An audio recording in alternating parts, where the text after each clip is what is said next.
Good.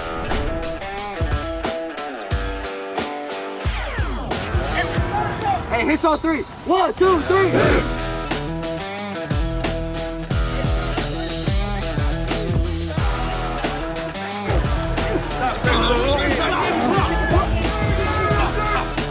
Oh, my gloves, not credit. Hey, let's sit. Hey, oh, man. That's good.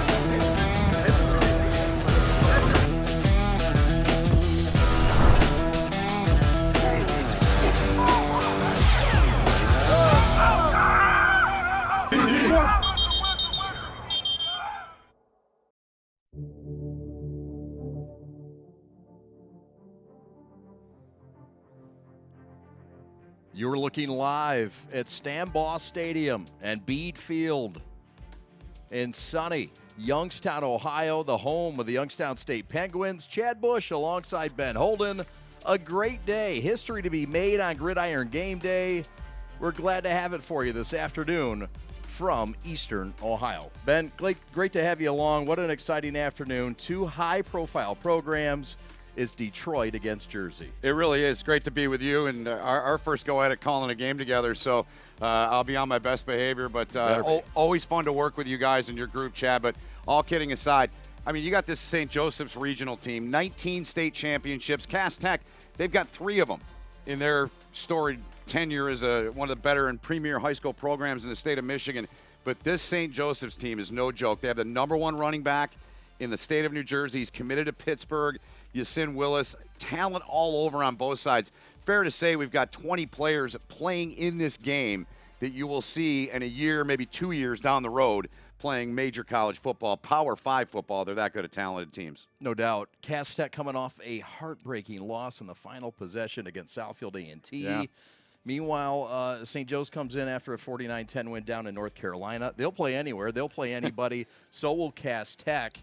What do you make of the starts of both teams in week 1? Well, I mean, we talked to both coaches during the week. We always do when we do these games, and so we're prepared, and we can bring you the best information. And, you know, talking to Dan Morangi, his team went down to North Carolina, down south of Asheville, and played a very good program in the Christ School. They've got players that are being recruited by Alabama, so they're not going on the road, or they're not bringing in teams in all the different venues they play in around the country or wherever they're playing. They're playing top-notch talent. So I think their win was impressive. Cass Tech, you mentioned it. Their quarterback, who we'll talk about as we move along in the show a little bit here, young Sadler, he was involved for 3 touchdowns last week. But some growing pains to work through for Cass Tech, and really both coaches told us this week. They said, look, the biggest jump you see is week 1 to week 2, and then really week 2 to week 3. So this is a big game for both these teams, and they're going to get a stern test, both sides. It's also a historic game, the first game ever for a team from the state of Michigan, the MHSAA, to play a team outside of a border state, Ben. This is huge. This is historic.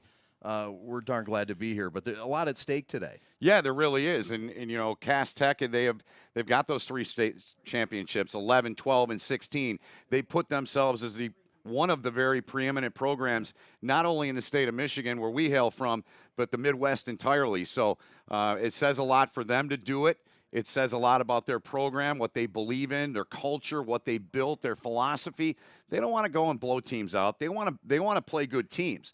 In St. Joseph's, I mean, they play in the same division. I'm sure if you know high school football, you've heard of Don Bosco. They're in the same division as Don Bosco in New Jersey. There's 100 teams in their conference. There's 5 teams in their division, including Don Bosco. So this team is really battle-tested. They are coming off a year last season. They finished 6-5, and not what they expect at all at St. Joseph's in Montvale, New Jersey. This program expects to compete, and they expect to win state championships every year, just like the Technicians do. Well said, partner. Cass Tech making it to the semifinals last year. Marvin Rushing in his 3rd year.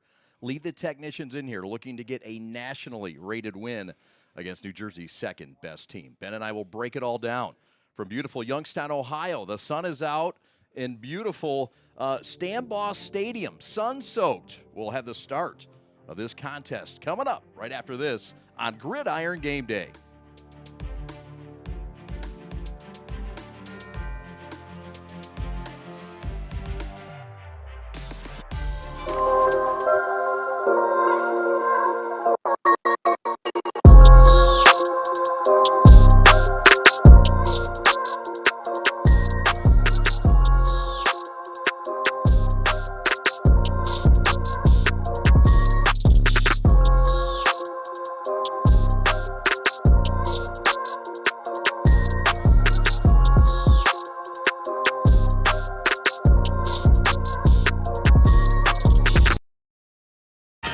What rhymes with great? Participate. Where does greatness start? Here, in the classroom. On the diamond. In the pool. On the field. Where will your greatness take you? To better grades. To more friends. Yeah! Be great. Participate!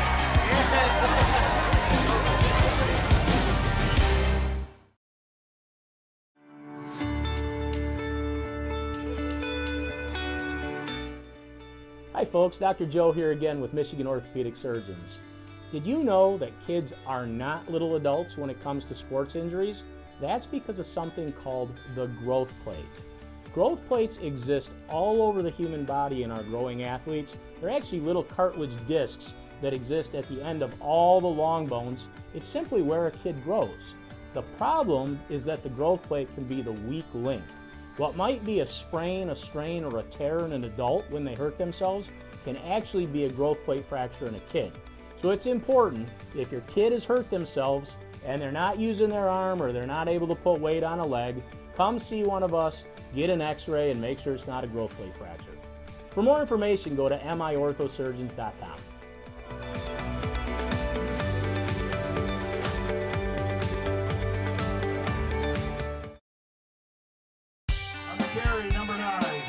My dad and my grandfather are officials. I've grown up around officials and seeing how much they enjoy being part of the games. As a student athlete, I've always appreciated the people out there who are willing to give back to the kids. The Legacy program lets me officiate while I'm still in high school, working younger kids' games. Officiating gives me a better understanding of the game. I get to make some pretty good money for a high school kid, and I even get to spend some quality time with my dad. There's help wanted. Just whistle.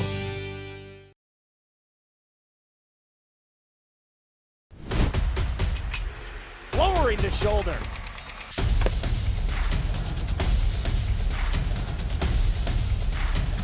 Swing and a miss. McKinley scores! And it's going to be a challenge for us. I mean, they're a really talented football team. I think everybody knows that. Four wide receivers. Pressure. Steps up. Marshall wants to run again. Cuts down the middle of the field. All alone. Touchdown! Warriors! What a cut.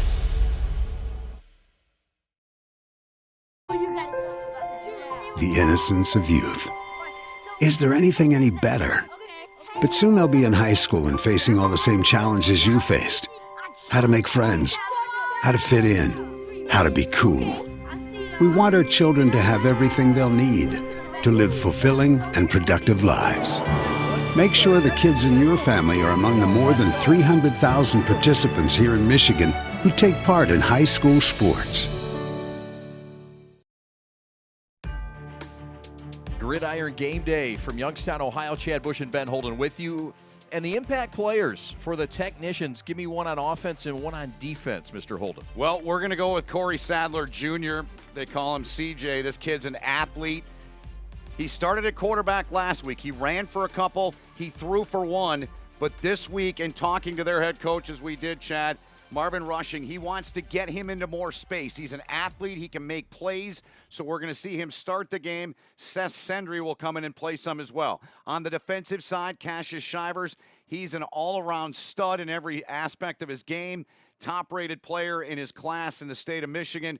Outstanding talent, speed, skill, athleticism. He's got all the elements you need, and this Cass Tech team is full of all those elements. And then on the other side of the football for St. Joe's, they've got a couple fellas that stand out as well. They really do, and it starts with that young man on the defensive side, or number 44, I should say, Ricky Anastasi. So here's the deal. Third game of his sophomore year, they had to suspend a starter. This kid came in at 165 pounds, made 15 tackles. He's been a starter ever since. His brother's a Marine. He's going into the Marine Corps. That tells you all you need to know about him. On the offensive side, Yasin Willis, the #1 running back in the state of New Jersey. He's committed to Pittsburgh. He is an NFL prospect in every aspect, Chad. 6'1" and 230. He is a handful.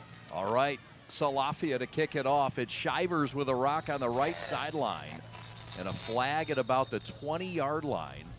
And we'll see the Cass Tech offense first, led by the man we just featured, Corey Sadler, and as Ben mentioned, it's a 2-quarterback system. We did not see Seth Sendry last week. Right. Marvin Rushing says, look, you're going to see Sendry this week so we can get Corey some more touches with a football in the slot. Just a dangerous threat. He's a dangerous player. He can make things happen.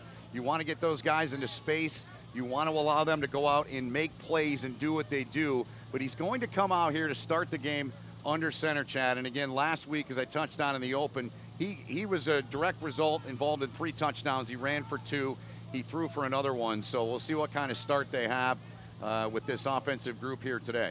All right, so Cass Tech football, and they will get it at the 25-yard line. Again, last week, this was a Cass Tech team that was able to go toe-to-toe with Southfield. In fact, they had the lead 20-8 at one point. Southfield A&T had to come from behind. 3 to the left, 1 to the right. It's Curley, the running back, to the right of the quarterback, Corey Sadler. Damari Hendricks, the freshman, who's been all the rage early. The throw in the flat, left side, and that's caught. And the catch is made by Jalen Martin, a junior wide receiver. Short gain on the play. Yeah, not much really there on that play. I mean, you're going to see Cass Tech. They're going to huddle up a little bit. You're going to see contrasting styles in terms of that. I think we'll see Cass Tech maybe at some point in time here in the game. They may go to a little no huddle. But right now, I think they're just trying to get their footing. I will say this, for, being down in the field, there is a pretty significant crown in this field. So that might take a little bit of adjusting for both these teams here. We'll see, Chad, as we go along. Of course, the home of the FCS Penguins. There's a handoff right side, and this is hung up right at about the line of scrimmage. The give was to Sykes, the split, and the sophomore is chopped down after a gain of a couple. And Ben, so far, the stout defensive line of St. Joe's, a good matchup with that offensive line for Cass that came in youthful but very talented and big. It really is, and makes me think of what Dan Morangi talked to us about as you get a look at the starters up front. A really solid group for Cass Tech. They're well coached up front, their offensive line, and certainly on any team, the line of scrimmage is where games are won and lost. Dave Dawson, a former Tech player, former Michigan player, is their coach. Big play here, Chad. All right, 3rd down and mid for Cass. Sadler has time. Still looking over the middle. Got a man caught up to the 31, short of the 1st down. It was a fine hands catch by Lamont Wilcoxon, but it's short of the 1st down. Punting time for the Technicians on drive number 1. Yeah, and I want to get back to what you'd asked me about defensively for the St. Joe's side. Their coach made it very clear. He's a defensive coach. He was a defensive player. He played at Don Bosco in New Jersey. And he said, look, we want to get 8 hats to the ball. We want to just get in your face. It's kind of like Virginia Tech's defensive front's been over the years. You get a look back at the play. Good patience there by Sadler to find the target there, but a little bit short. So they're going to come after you hard and aggressive with that East Coast attitude. Snap was wide left. Hawked down by the kicker. And that's George Sanchez Murillo, who doubles on the boys' soccer team. He knocked home a 44-yarder into the wind last week as a kicker, but the punt is a bit of a shank job, and that thing's going to roll just into St. Joe's territory at the 49. So prime starting position, Ben, for St. Joe's. Yeah, short field for them to work with. They're coming off, as we touched on in the opening segment of the show, a big win on the road, 49-10. This team is primed and ready to get rid of some of the demons from last year with that 6-5 season they had. And you are going to see a ton of number 6 carrying the ball. Yasin Willis, the top running back in all of New Jersey. He's committed to Pittsburgh. This kid is a prospect in every sense. Reminds me of Najee Harris, now the Pittsburgh Steelers, played at Alabama, and here he goes. Has it left side. Yasin cuts up before he's cut down on the outside, just outside the hashes. And the tackle is made by Summerhour, the middle linebacker, and a darn good one for Marvin Rushing's group. Now, Chad, we're going to see this St. Joe's side. They're going to go 10 to 12 seconds every play. That's how they play it. Yasin is caught at the line of scrimmage. And it's Marvin McCallum, the linebacker, that comes up. A late flag as Cass Tech sort of converged. And this might go against the Technicians, but that'd be a shame after the TFL, Ben. Great job up front by the big number 99. Sure would. We look back here at the carry here from Willis, and right to that ball was McCallum. Great burst by him to find him. You know he's coming. He's 6'3", he's 220 pounds, and he is a load to handle. It was Jeremy Christian you were referring to for Cass Tech there. So personal foul is going to move it into Cass Tech territory. Glad you're with us on Gridiron Game Day, presented by Zenith. Thankful for their sponsorship, able to make this border game possible. Handoff right side, Yasin cuts inside, runs, keeps the legs churning, and gets past John Baker, the fourth, for a healthy gain of about 5 yards on first down. 3 plays, 3 runs from Yasin Willis. You see what they want to do. They want to come out, set the tempo on the offensive side, put it right in your face, and try to stop us is basically what they're doing here. Heavy RPO, and there's the first pass of the game, and it's thrown right side. It's caught by Bailey, the sophomore, has the right sideline, breaks a tackle, and is into the end zone for the game's first score. Touchdown, Green Knights. That didn't take them long. Not at all. Short field, they make them pay, and they punish them with a few carries from Willis, and they cap it off with that play right there. 21 yards, just to, again, that RPO bend. Throw behind the line of scrimmage and a little shake and bake, and on his way. That's just an athlete making plays, just outrunning guys. He gets around them, makes the play, steps on the gas, and takes it into the end zone for the score. So here comes the extra point attempt coming from Sal Salafia. Try to make it a 7-0 game, and it is good. So St. Joseph's Regional from North Jersey in Montville makes the first splash. It's 7-0. Green Knights, we're coming back to Stambaugh Stadium right after this on Gridiron Game Day.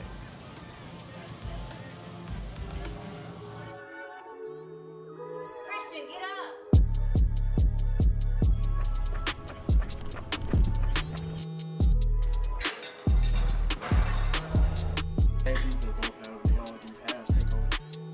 All right, game day don't start Friday. Let's get it, baby.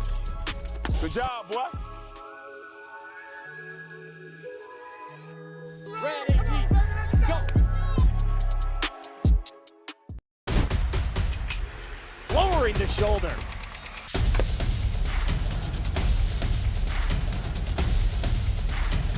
Swing and a miss.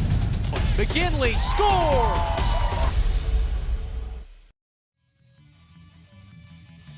Four plays, 45 yards. It took them 118, and here's the touchdown passes. Bailey got out into space. The fake there initially to Willis, and athletes make plays like that, and that was an easy drive. Too easy of a drive if I'm Cass Tech, Chad. I mean, 4 plays, 45 yards. You had a 15-yard penalty in there. So Cass Tech's got to tighten it up. They got to come with a drive here, and they can put something together here and consume a little bit of time and try to get their tempo and get their stamp on this game here early on. So it's Grusser to Bailey into the end zone, 23 yards officially, according to Jamie Johnson and Pat Bush, our stat crew. Glad to have them. Ben, glad you made the trip over. Me too. Thanks for having me. Absolutely. Alex Westfall, your executive producer. Drive number 2 for Cass Tech. They were 3 and out on their first. We'll see what quarterback still in there, Sadler. Again, we do expect to see the second quarterback, Sendry, at some point, and that's really to get Corey more touches. Yeah, get him into space. They want him to help making some more plays. They've got a really talented group of wide receivers, and they go right to the air. They go left side. This is Sykes. Sykes up the left side, out of bounds at the 41. It's a healthy gain of 6 with 8:09 to go in the first quarter.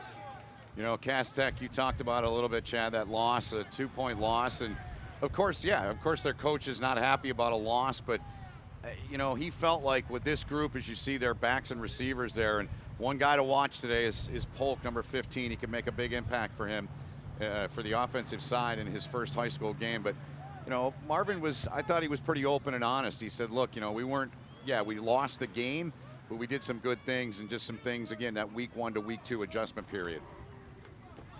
RPO, Sadler keeps it, breaks a tackle, has the first down and more, gets out of bounds at the 49. It's a gain of 6, move the chains. First down of the game for the technicians who are on the move in the march to try to tie this thing up.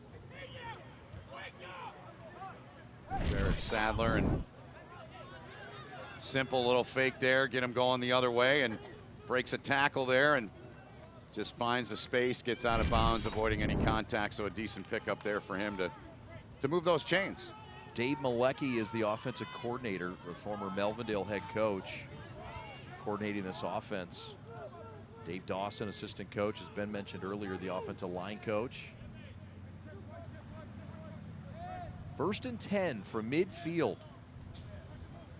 Cass trying to play from behind here. Sadler going to throw it up, and that is going to be intercepted. Picked off on the right sideline. That is Cameron Austin, and that is a dangerous toss that gets punished with a pick. Yeah, that's a ball he just can't throw, and he puts it up into the air, into space, and just a mistake that he'd love to have back. But prime position once again here, short field. They're going to have it at the 48-yard line of Cass Techville St. Joe's, and the pressure comes off the end there, untouched there. Coming in was Alexander Pena, and that's just a guy playing outfield, waiting for that ball to come down, and Cam Austin makes no mistake. So a critical turnover. We'll see if St. Joe's can capitalize on that. Cass Tech to the semifinals last year, lost to Belleville in a tight one. Hitch route, right side, that's Williams, and Williams is up. Has a first down and more before he's tackled by Derek Jackson II. Now we're starting to see the pass the last couple attempts on offense for St. Joe. Yeah, big pickup there to move the chains. And again, this offense, they want to run a play every 12 seconds is what Dan Marangi and his staff like to do. That's just how they play it. It's basketball on turf. This is the number 2 back as they are giving a rest to Yasan Willis. And this is also a potent and deep running back room. And this one was Terrence Sumter, a guy that they really like, is an explosive change of pace back, really shifty at 5'7", 180. Yeah, he cleans up, gets some opportunities, and did a nice job there. Hitch route caught, gain across for a first down. Needed 7, got 9, moved the chains. And the catch is made, is second of the game by Jimmy Matasano, the senior receiver. Again, tempo, Ben. This offense quick to work. Man coverage on the near side. Grosser takes off, left sideline, gets down to the 15. It'll be a gain of 11. And on 3rd and 1, he got 10 more than he needed. St. Joe's on the move again, Ben. Cass Tech needs something to get them sparked here. They don't have much spark defensively. They haven't had any spark offensively yet. And right now, St. Joe's is just kind of doing what they want out there, Chad. They really are on this series and the first series. No time to breathe or adjust. You send back in there. Check that at Sumter, tries the middle, and Sumter will get a few inside the 10 now. And these chunk plays, gain of 5. As you mentioned, Cass Tech kind of on their heels now, and there's no time to really recover with the pace of this offense. No, there's not. I mean, they don't let you catch your breath. They don't let you catch your wind or anything. Grosser throws right side, well defended. Breaks 1 tackle and then drags a man forward. That's Bailey again on the reception, and he's inside the 5. He's got another first down, 1st and goal. Green Knights. Lamont Wilcoxon right here has to make that tackle. Yep. He has to make that tackle, and then he gets another 5 or 6 yards there after he gets free of the tackle. So 1st and goal from the 3. The Green Knights looking to add on and go up a couple scores with 5 minutes left in the first quarter. Grosser pulls it out, gonna toss it and throw it low, and it is caught in the end zone. Touchdown. That's Rosignol, the junior receiver, and it's 13-0 St. Joseph's Regional here in the opening quarter.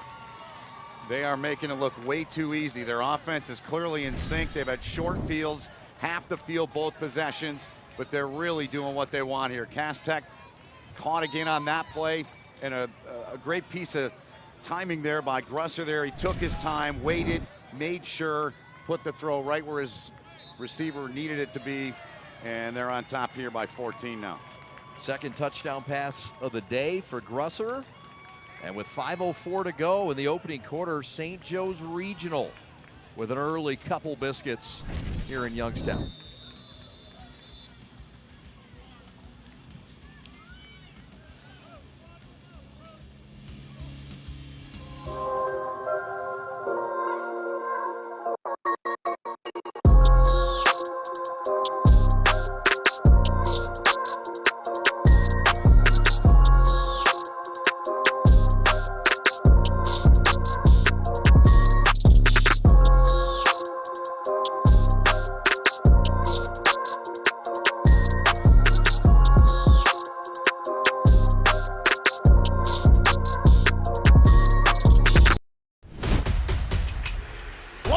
shoulder.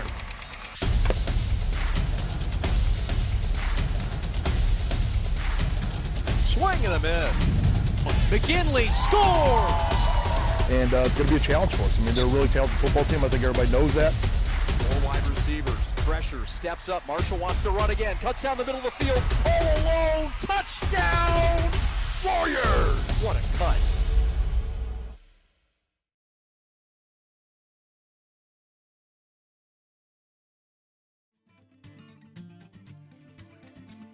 Glorious Saturday afternoon. College football on what, week 1? They had week 0 last week. Some teams played. Yep. But it felt really like college football last night, today. But it's high school football on a Saturday, a little reverse. So far, Ben, it's been St. Joseph's Regional 14-0. What's your assessment so far of this game? Well, my assessment is St. Joseph's has had their way, and they've pretty much done exactly what they wanted to do, really on every play. And on Cass Tech's side, I mean, they really need to wake up. I mean, they need a big play here in this team, whether it's in this part of the game, offensively, defensively. They've got the playmakers to do it. We'll see if they do. Sykes takes it from his own 8 and gets up to the 30-yard line. A fine return. And that is where the Cass Tech offense will start its 3rd series. Ben, it looked like they had momentum. They had gained a couple first downs. It looked like things were rolling. And then the pick. Yeah, and it was just a play that Sadler, I mean, he just can't make that play. He can't make that mistake. As you get a look at the defensive alignment there for St. Joe's Regional. And the player to watch in that secondary is Jameer Joseph, being recruited by Georgia and Alabama. We talked about Anastasi in the middle. The kid's just a gamer. He's nails. And he's a really good football player in the middle for their defense. Ferrara, their best up front, trying to create some havoc against this solid young offensive line. There's a handoff up the middle, dragging forward before Anastasi with a tackle. Again, this to me is a critical possession here for Cass Tech. They really need to get something going. They need to put a drive together.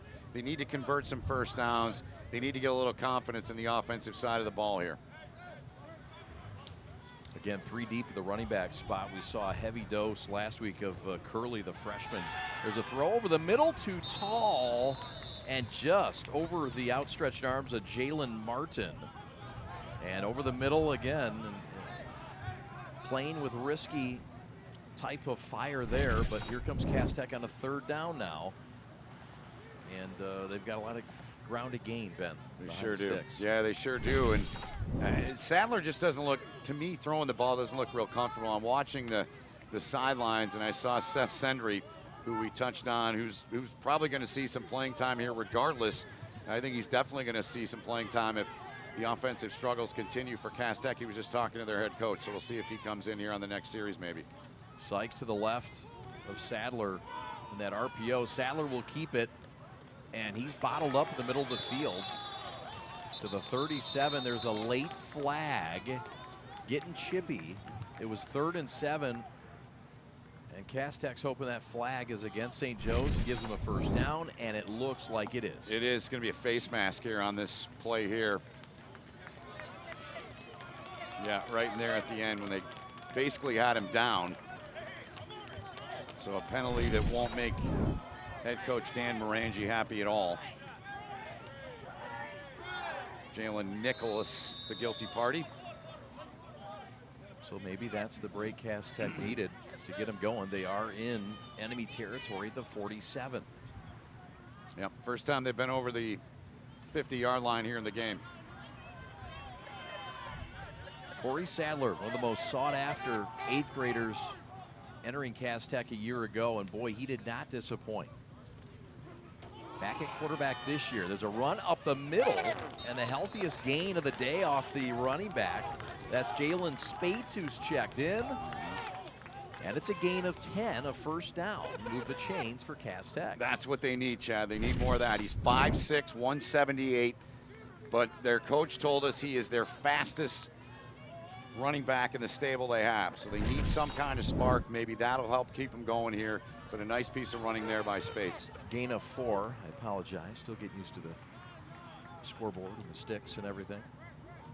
New concept here in the booth. So 2 to the right, 1 to the left. Sadler in a 2nd and 6 into St. Joe's territory. Same running back, same result. Gain of about 5 near that first down marker at the 37-yard line.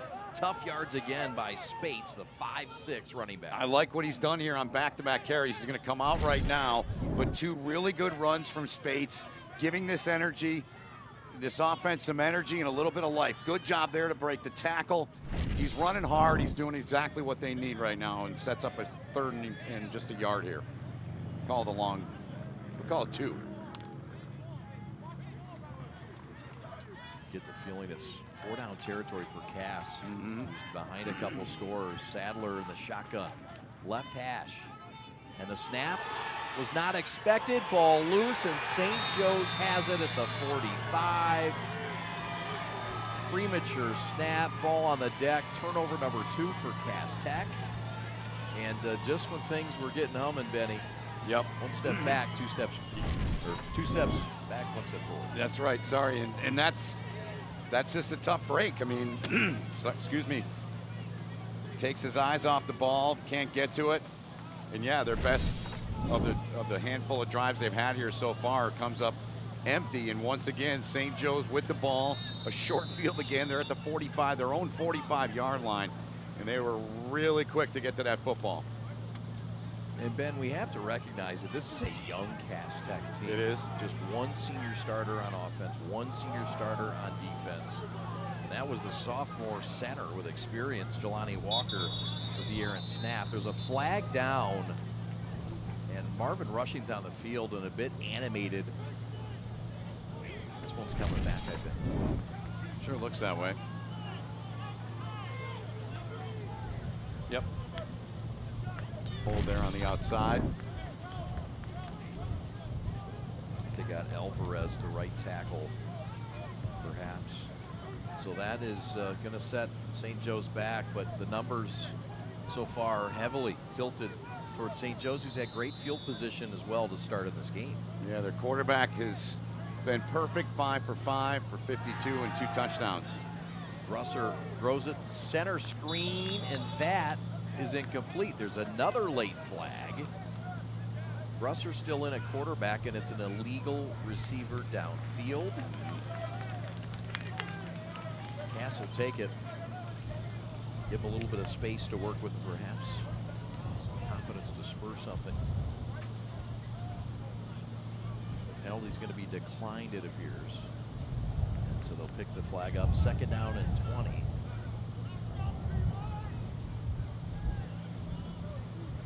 The Green Knights, 19-time state champions, ranked 2nd in the state of New Jersey right now in the latest polls. It's Cass Tech at 5 times, 3-time state champion.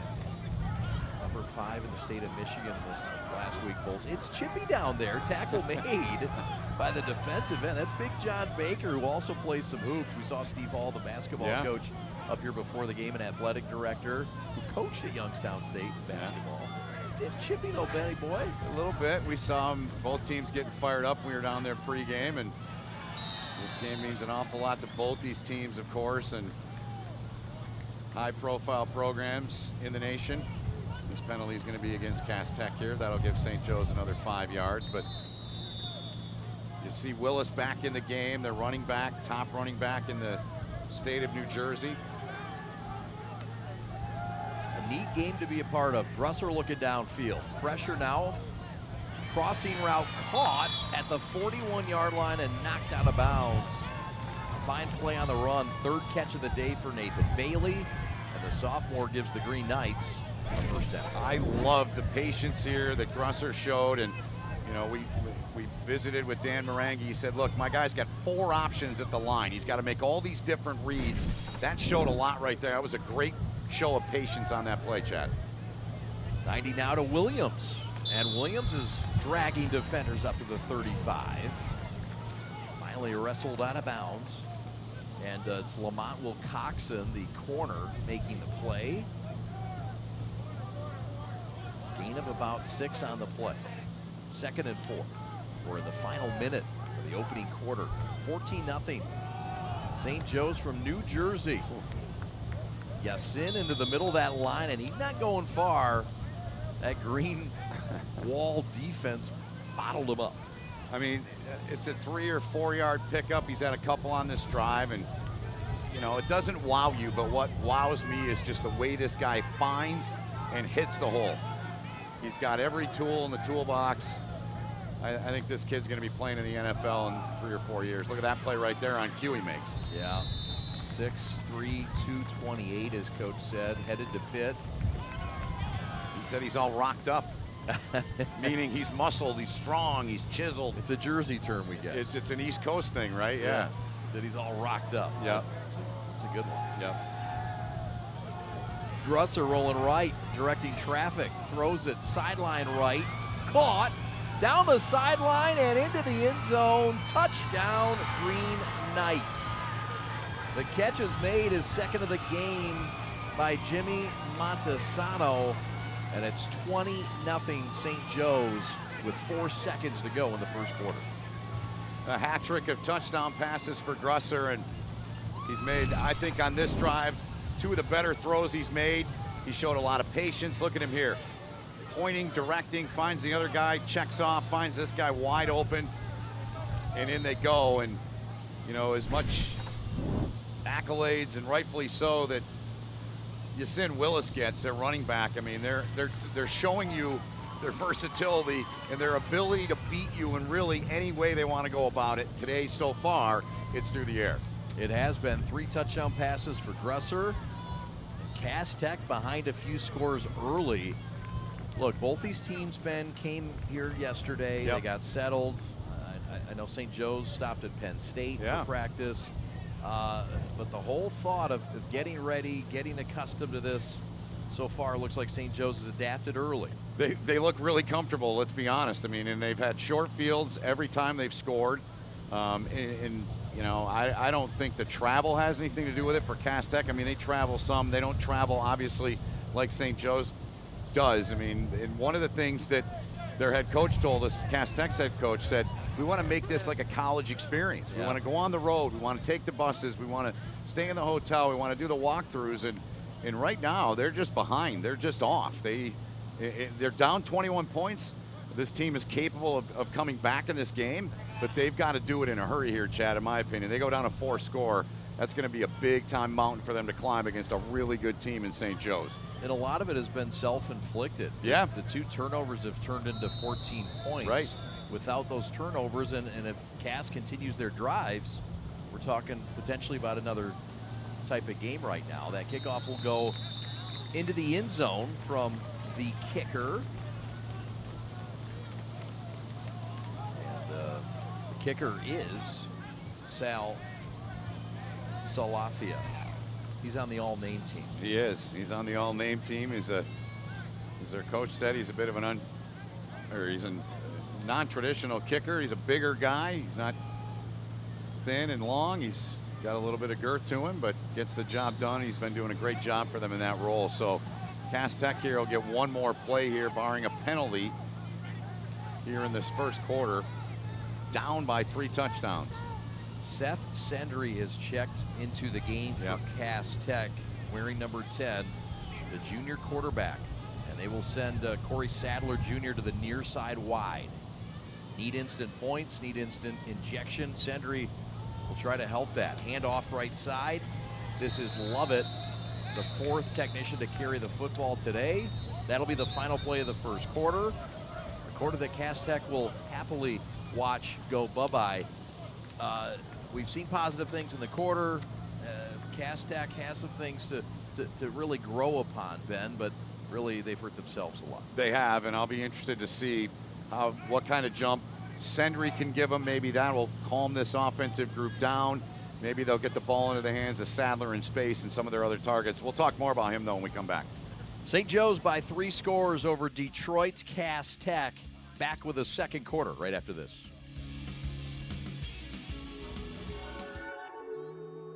Christian, get up.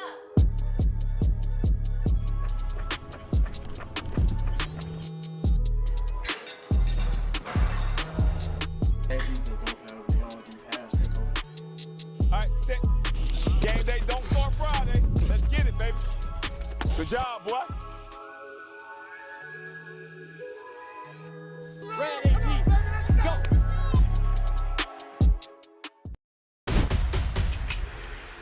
the shoulder.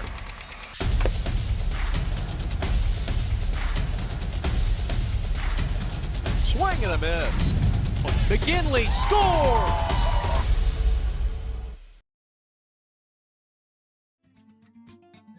Gridiron game day on the road. Great to have a little road trip. Little roadie, little day trip. Yeah. Alex Westfall, our executive producer, drove half the way. Who drove the other half? I drove the first half. Uh-oh. He drove the second half, and we balanced it out. Everybody else met us here. Throw right side, Corey Sadler shows a little bit why Sendry checked into the game. Yep. They need to get the ball into number one's hands. Sendry's the guy to do that and help spread things out. Yeah, he is. And in talking to head coach Marvin Rushing, we asked him about Sendry. You see Sadler there, Sendry now in number 10 at quarterback. But I said, give us a thumbnail of this young man. He said he's been with us since his freshman year. He's a developmental kid. His confidence is growing. He was their scout team quarterback last year, and his confidence grew and his skills grew and improved, and he was really their best scout team guy last year, and so they have confidence in this young man. And again, maybe he can jumpstart him, and maybe the plan was coming in. We didn't get that from Rushing, their head coach. Yeah. Maybe they wanted to play Sadler the entire first quarter.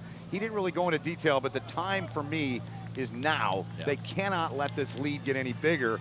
And Sadler, you've seen him a lot, Chad. You've done a lot of Cass Tech games over the years here on your network. I haven't seen him as much, but you can see he's got the ability to make plays and get into space. Like they have so many other players like that. So we'll see if this change can jumpstart Cass Tech here half a minute into quarter number 2. The injured player for the Green Knights is a significant one. Their highest recruited player in their program, Jameer Joseph. Sure is hobbling off. We'll see how that continues to transpire. Meanwhile, Seth Sendry in a quarterback, Corey Sadler gets a chance to get out in space. And he's at the bottom of your screen right now, split out wide. And we've got a false start from the running back who's come in and actually had his best success, Jalen Spates. Yeah. That's going to move him back.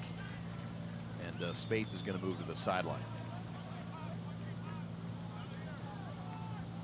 Carson Lovett will check back in. Sorry, Ben. No, sorry on my end. So, I mean, Spates, I was going to say, on that last drive late in the first quarter, he had a couple of nice runs. It looked like he was starting to maybe build a little momentum and getting into a rhythm, and then came the turnover, unfortunately, on the fumble. 7 rushes for 18 yards for Cass Tech.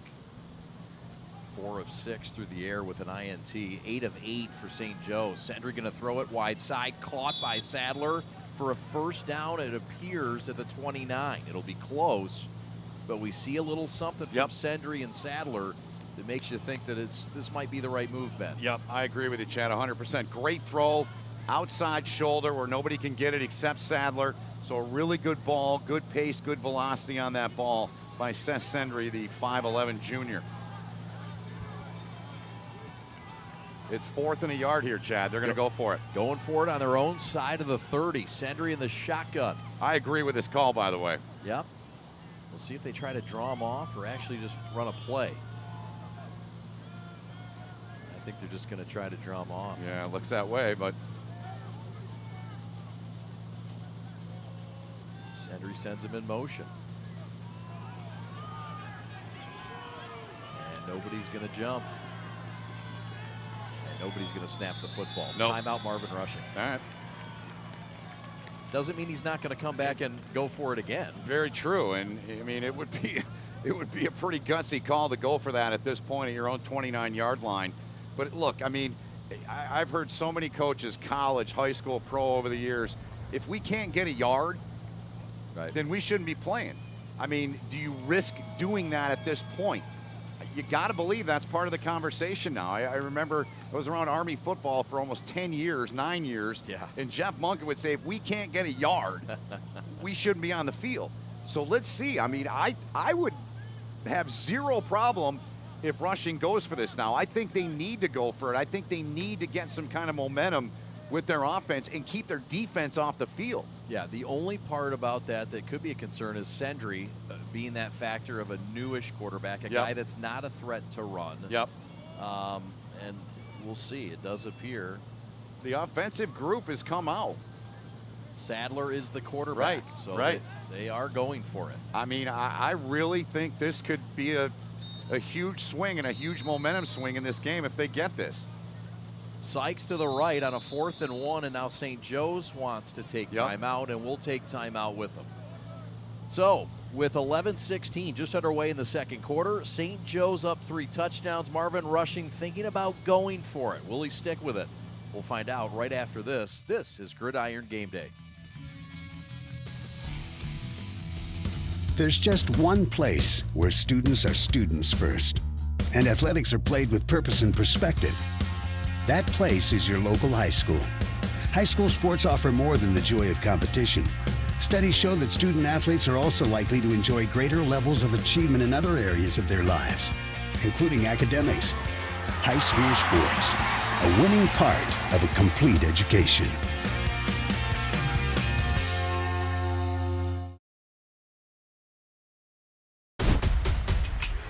Lowering the shoulder.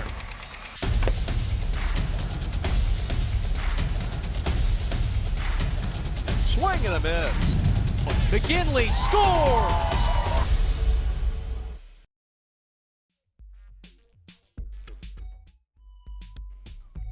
Chad and Ben back with you.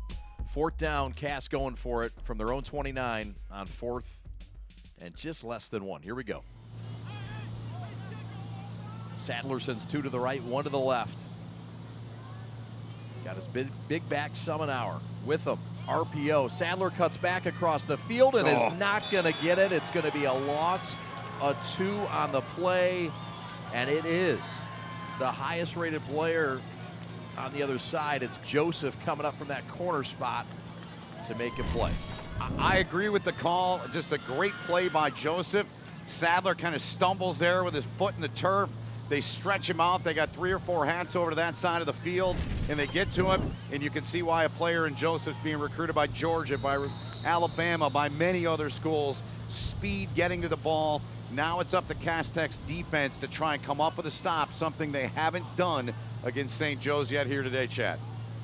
It's a defense that has been on the field quite a bit today.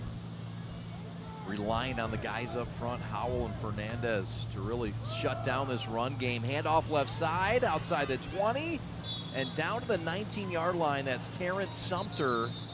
There is a late flag. It's a gain of about 7 yards on 1st down, but we'll wait for the call.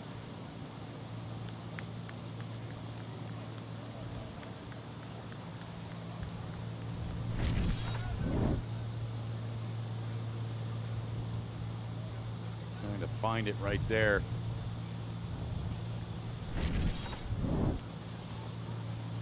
So Sumter getting the run here this series. You send Willis on the bench.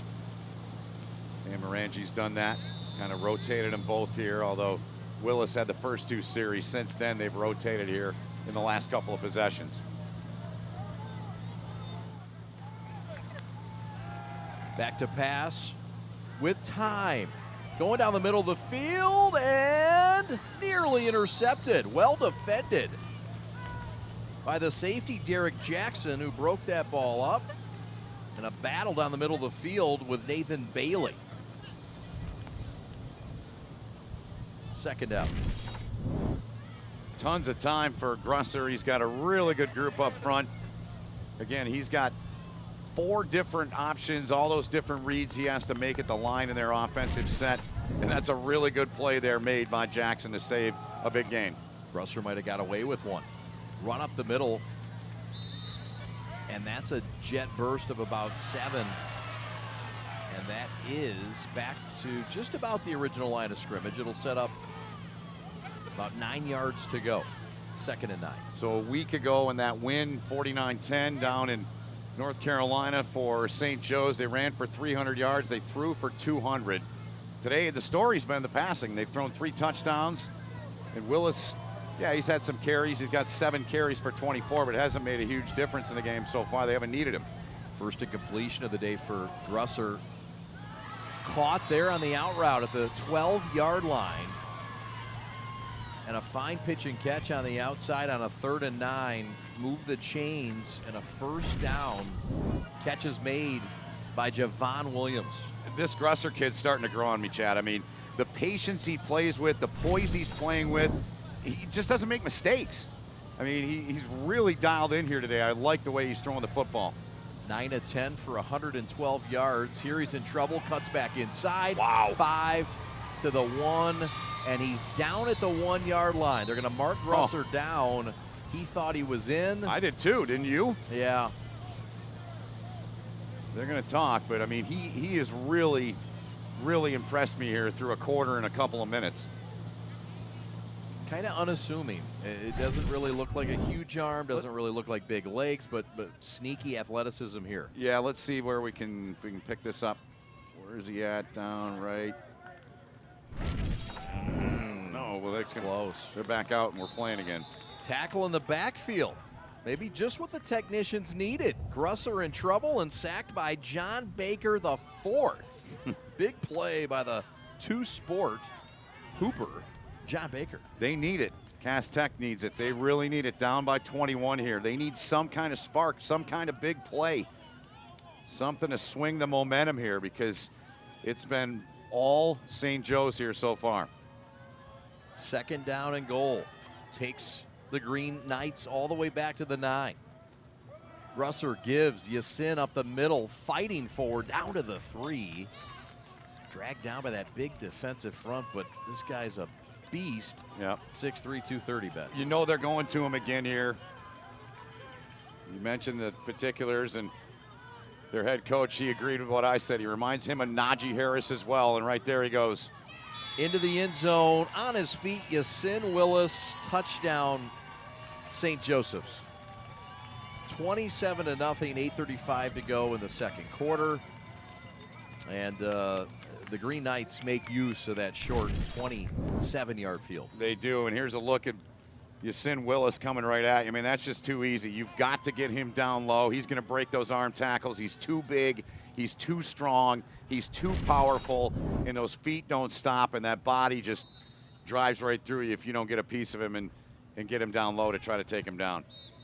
Salvatore Salafia's extra point is up and good. So with 8:35 to go, we'll break from Stambaugh Stadium in Beat Field in Youngstown, Ohio on a glorious Saturday afternoon. It has not gone the way of the Detroit-based technicians of Cass Tech. Glad you're with us from Gridiron Game Day, presented by Zenith. Back after these.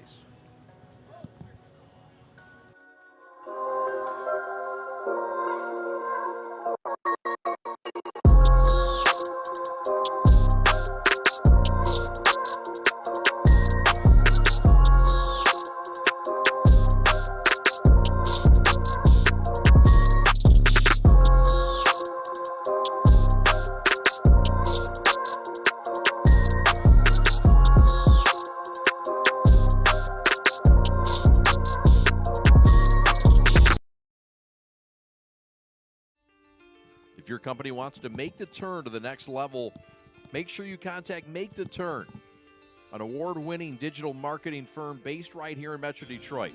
Founded by Mike Sullivan and Kyle Bogie in 2019, they've quickly grown to a full team of professionals who create custom marketing solutions to help grow your business. Maybe you've had a great marketing department and you just want to get 10% better, or maybe you're a business owner who just wants a marketing director without the full-time salary. It's worth visiting MakeTheTurn.com.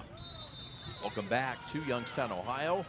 He's Ben Holden. My name's Chad Bush. Alex Westfall, your executive producer. Hasn't been fun for the boys from Detroit, the Green Guys, the Avenue Boys. It's not over yet, but certainly some signs here of excitement, knowing that Sadler, we get a look to see him outside, but Cass really needs to establish something and score on this drive. They 100% do. They need to put a drive together. They need to put a series together and make a march down the field and get themselves on the scoreboard here. I mean, they just do. It's simple. 8.5 to go here, and they're down by 4 touchdowns. So we'll see if Sendry can move them a little bit here and get their offense going here, Chad. Sadler split near side wide. He's matched up against Jameer Joseph. That's a classic matchup. Sure is. Handoff up the middle, spinning, trying to get loose. That's the freshman who's checked back in, Damari Hendricks. And it's not going far.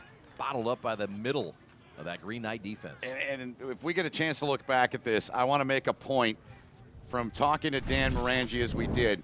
Defensive mindset. Watch how many hats and watch the attack they get to the ball here.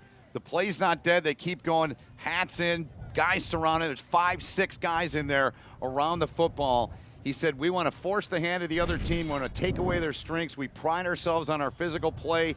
8-man front. Bud Foster, the longtime D coordinator at Virginia Tech. Don James, back in the 80s. For those that may not know who he was, that's the way they played, and that's the way his defense plays, and they did it perfectly right there. Even on that play, Chad, they did the same thing. They did. This is Carson Lovett with a catch in the run. Gets up across to the 30. Not much. It's going to be 3rd and about 7 for the Technicians and a desperate 3rd down conversion attempt here. Watch them get to it. There's 1 to the ball, 2 to the ball, including 44, their stud linebacker, Ricky Anastasi. We talked about his brother's a Marine. He's going into the Marine Corps. Their coach just raved about him. He said, this kid is the epitome of what our program is about, what playing linebacker in our program is about. He's been fun to watch, number 44. The Technicians in a 4-wide set. Sendry middle screen. Sadler with a fabulous catch on his feet and near a 1st down. There was a fumble, but they're going to say Sadler's knee was down. He does have the 1st down. Move the chains at the 39. That's a big play for Cass Tech. They needed that to keep that drive alive. And you'll get a look at it here. A little fake there from Sendry, and then a turn and a quick flick into the hands of Sadler. And one of the things, I'm going to go down at halftime, Chad, and talk to both coaches. I'm going to ask their coach, Cass Tech, was it your plan to play Sadler as long as you did? Yeah. You know, we're seeing a little bit more jump. Nothing against Sadler as a quarterback, but they have a little bit. They seem to have a little bit more mojo the last couple drives here with Sendry and running the show. All-State freshman a year ago, Corey Sadler Jr. played primarily wide receiver. He's been moved to quarterback to lead this team, replacing LaShawn Mumfield from last season, a 4-year starter. That's a frustration showing by the Technicians offensively, who are going to back it up here, make it a 1st and 15 false start. So that penalty was on Polk there, number 15, first high school game for him. They are very high on him. They think this kid can be the next big thing at Cass Tech before he's done there, and they've had a lot of players that fit that mold. He's lined up to the near side, got his hand in the dirt there as number 15, the tight end. He's in a route here with Sendry. Throw on the right sideline, and Sadler's going to pick up a PI. All over him being held. And Jameer Joseph holding on for dear life. And this works as a conversion. And this goes to what Marvin Rushing talked about with us. He said, we want to get Sadler into space right there. Yep, and that's one of the best cornerbacks you're going to see in high school football in the country. Georgia, Alabama on this kid. That says it all. And he beat him there and forced him into a penalty. Says quite a bit. Sadler also a sprinter in the spring and track and a basketball guard, and was part of the state champion Technicians Club in the state of Michigan. Division I last year. Told you about Steve Hall, who visited the booth.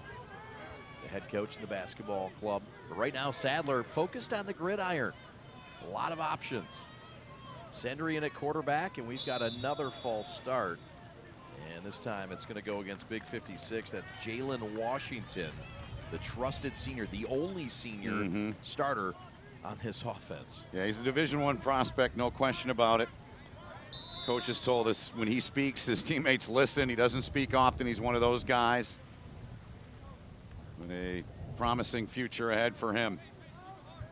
I think it's really imperative that Cass Tech gets a touchdown on this drive before the end of this half. It's a must to me. You'll recall last week against Southfield A&T, Cass Tech was able to drive down in their final drive of the half. Didn't get a touchdown, but they did get a crucial 44-yard field goal in that. Sendry picks up the snap, in trouble, going to pick it up and going to get popped before he twists forward for a 1-yard gain to the 40, but Ben, it could have been a lot worse. It could have, and that was Anastasi again, number 44, who we talked about a couple times here, that came up. Indeed, could have been a lot worse, but you know what? Good calmness, good poise, good patience there by Sendry. Didn't panic, didn't fall on the ball, made sure he had it. Did what he could to just try to get North down the field. Late substitution, Brian Stovall Jr. will check in. And they'll check the tight end Victor Polk out. As Ben told you, is highly, highly touted. The next big thing. But playing just his first football at the varsity level today. Did not play last week. Sadler will split out far wide side. So the top of your screen. Slot left is Sykes. Watch those two on a 2nd and 8. Low snap again. Into the flat and couldn't get past the second body. Ben told you how they fly to the ball, and that's where it helps. Carson Lovett on the reception. Short gain of about 2. It'll set up a 3rd and about 6. That's a great tackle in space. Nothing wrong with the play, but that's just an outstanding tackle out there in space that was turned in and made by Spencer Davila. Excellent play. Bunch of football players on that defensive side for St. Joe's. They got that East Coast, kind of that snarl to them, that attitude that a lot of the East Coast teams do, and they're bringing it today so far. They're rocked up. They're rocked up. Cluster to the right on the left hash into 3rd and 6. Sendry in trouble, and down he goes to the 29. Coming off that edge and tackled for loss by number 24. That's Alexander Pena, the middle linebacker.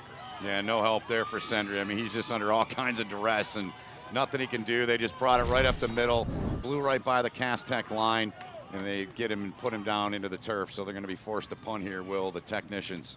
George Sanchez Murillo will head back to punt. He'll stand at about his 15. And it'll be Cassius Shivers as the long snapper. Corey Sadler late to come off the field.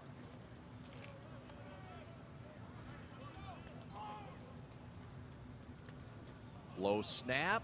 George Sanchez gets it off, and it's going to get just into technician territory. They'll mark that right at midfield, actually, the 49. So another short field for the Green Knights. 3:06 to go until halftime.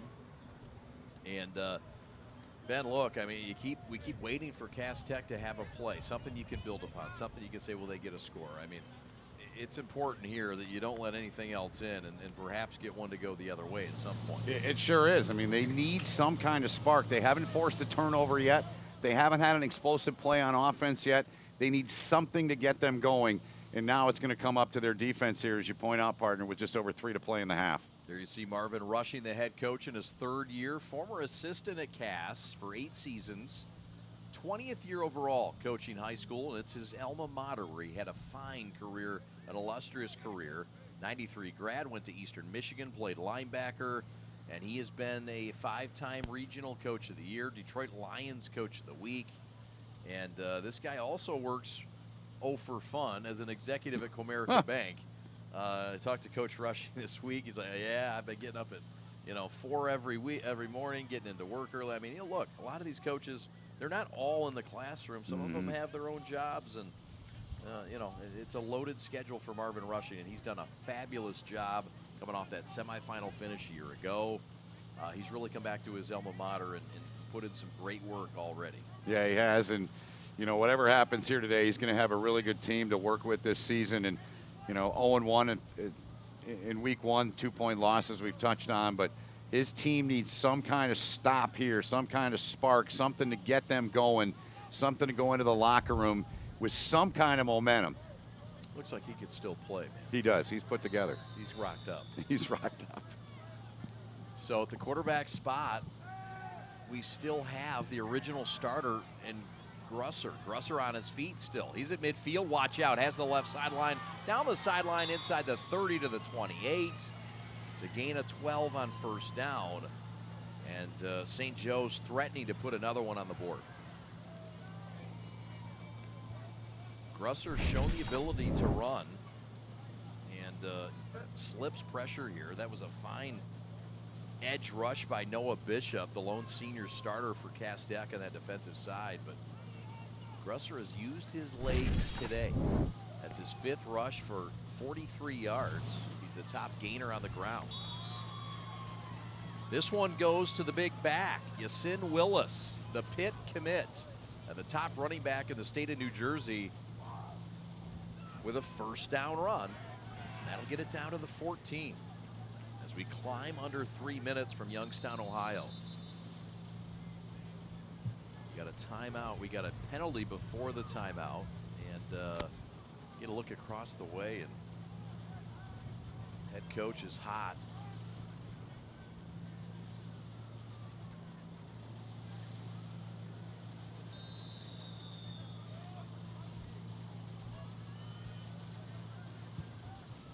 Dan Marangi, the head coach, formerly of Don Bosco Prep. Yasin Willis, the ball carrier again. He gets inside the 15. And St. Joe's just happy, running clock, running the football. It's a spread, no huddle, RPO. They want to snap it quickly, 12 seconds or less. That's their goal. Basketball on turf. As Marangi said, throw left side in the flat. Yasin on his feet, has a first down, popped out of bounds by C.J. Sadler. And Yasin Willis and Sadler going nose to nose. Oh, they're going to say, I apologize, he's short of the first down.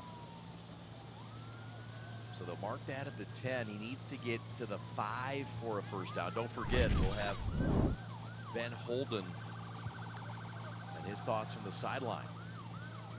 Grusser in trouble being chased, going to try the edge, going to have the pylon and have 6 points. Grusser slips and falls out of bounds. The only flaw on that toss and run around the right side. 34-0 St. Joe's with a $1:19 to go until the break. Just gets inside that contain and out races everyone. And then the little slippage. 6 rushes for 53 yards, a touchdown on the ground, and 2 in the air for Grusser. The extra point is up and good. 3 in the air for Grusser, rather. And 35-0 St. Joe's on top of Cass Tech. We'll take a quick timeout from Youngstown. We'll come back to Stambaugh Stadium and Beat Field. Thanks for watching Gridiron Game Day special edition on this beautiful Saturday in Eastern Ohio. Every high school sporting event in the state of Michigan has one thing in common: officials. Every game, every meet, every match. Without officials, there'd be no touchdowns, no three-pointers, no face-offs. Without officials, there'd be no games. Officiating is a great way to give back to your community and stay involved with the sports you love. And officials are needed now more than ever, because without officials, it's just practice. Lowering the shoulder.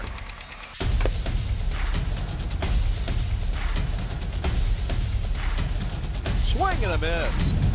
McKinley scores!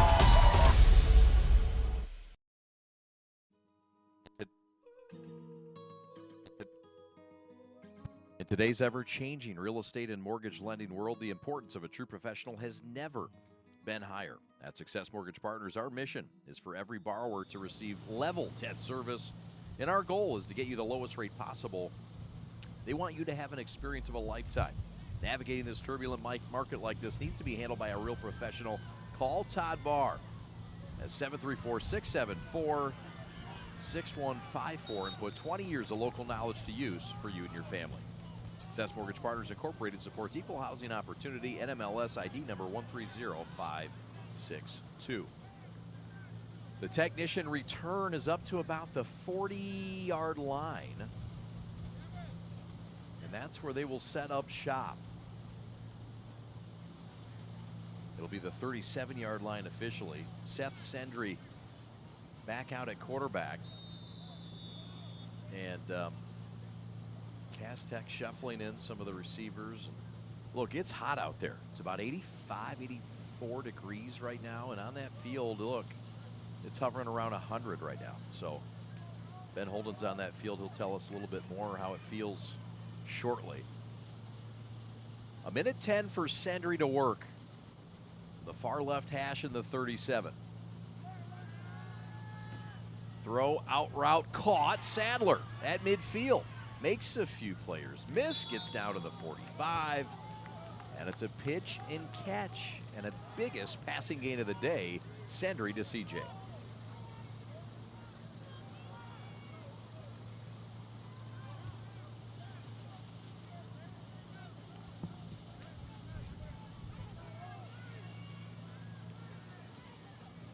Sendry is 7 of 7 in this game for 45 yards. That was his longest of the day for 18 yards. Throw right side, Sadler with some room. Down the right sideline, stays on his feet, and gets inside the 30 down to the 28. So, another 17-yard gain. Sadler and Sendry team up, and this offense is starting to move a bit. Now, granted, it is a, 35-0 game, but you're seeing the kind of timing and the poise and patience that this offense expected. Clock is frozen with 31 seconds left. 2 timeouts remaining for Cass Tech. Sendry in the shotgun. Looking right, looking end zone, looking Sadler. Caught down to the 1 and out of bounds at the 2. How about it? Sendry to Sadler. And Corey got up and got over one of the top players in the country in the corner, Jameer Joseph. Look at this play. Good throw by Sendry. Better catch by Sadler.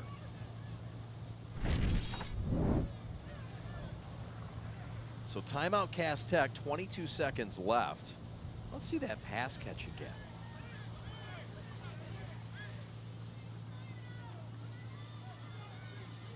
So they'll mark it at the 2. Here's that throw again. That's a great look. And went over the top, did Sadler. He's a special athlete now. I don't care what the score is. That's a one-on-one. And Sadler has won that one-on-one a few times today against one of the nation's highest rated corners in Jameer Joseph, just a junior at 6'1", 180. Mind you, Sadler's 5'10". This is a supreme athlete. And Corey Sadler Jr. showing flashes on the gridiron today. Don't forget, Ben Holden will be along at halftime. And he will talk to the head coach of St. Joseph Regional out of Montville, New Jersey. That's in North Jersey. Dan Marangi, a Don Bosco Prep grad. That's the rival. So here we go. Cass Tech from their own 2. Sadler under center. Behind him is Jalen Spates. Sadler will keep it, go around right edge, twist, turn, and get in the end zone. Touchdown, Green Guys. Cass Tech is on the board with 19 seconds left. And it ends appropriately enough. Corey Sadler from 2 yards out.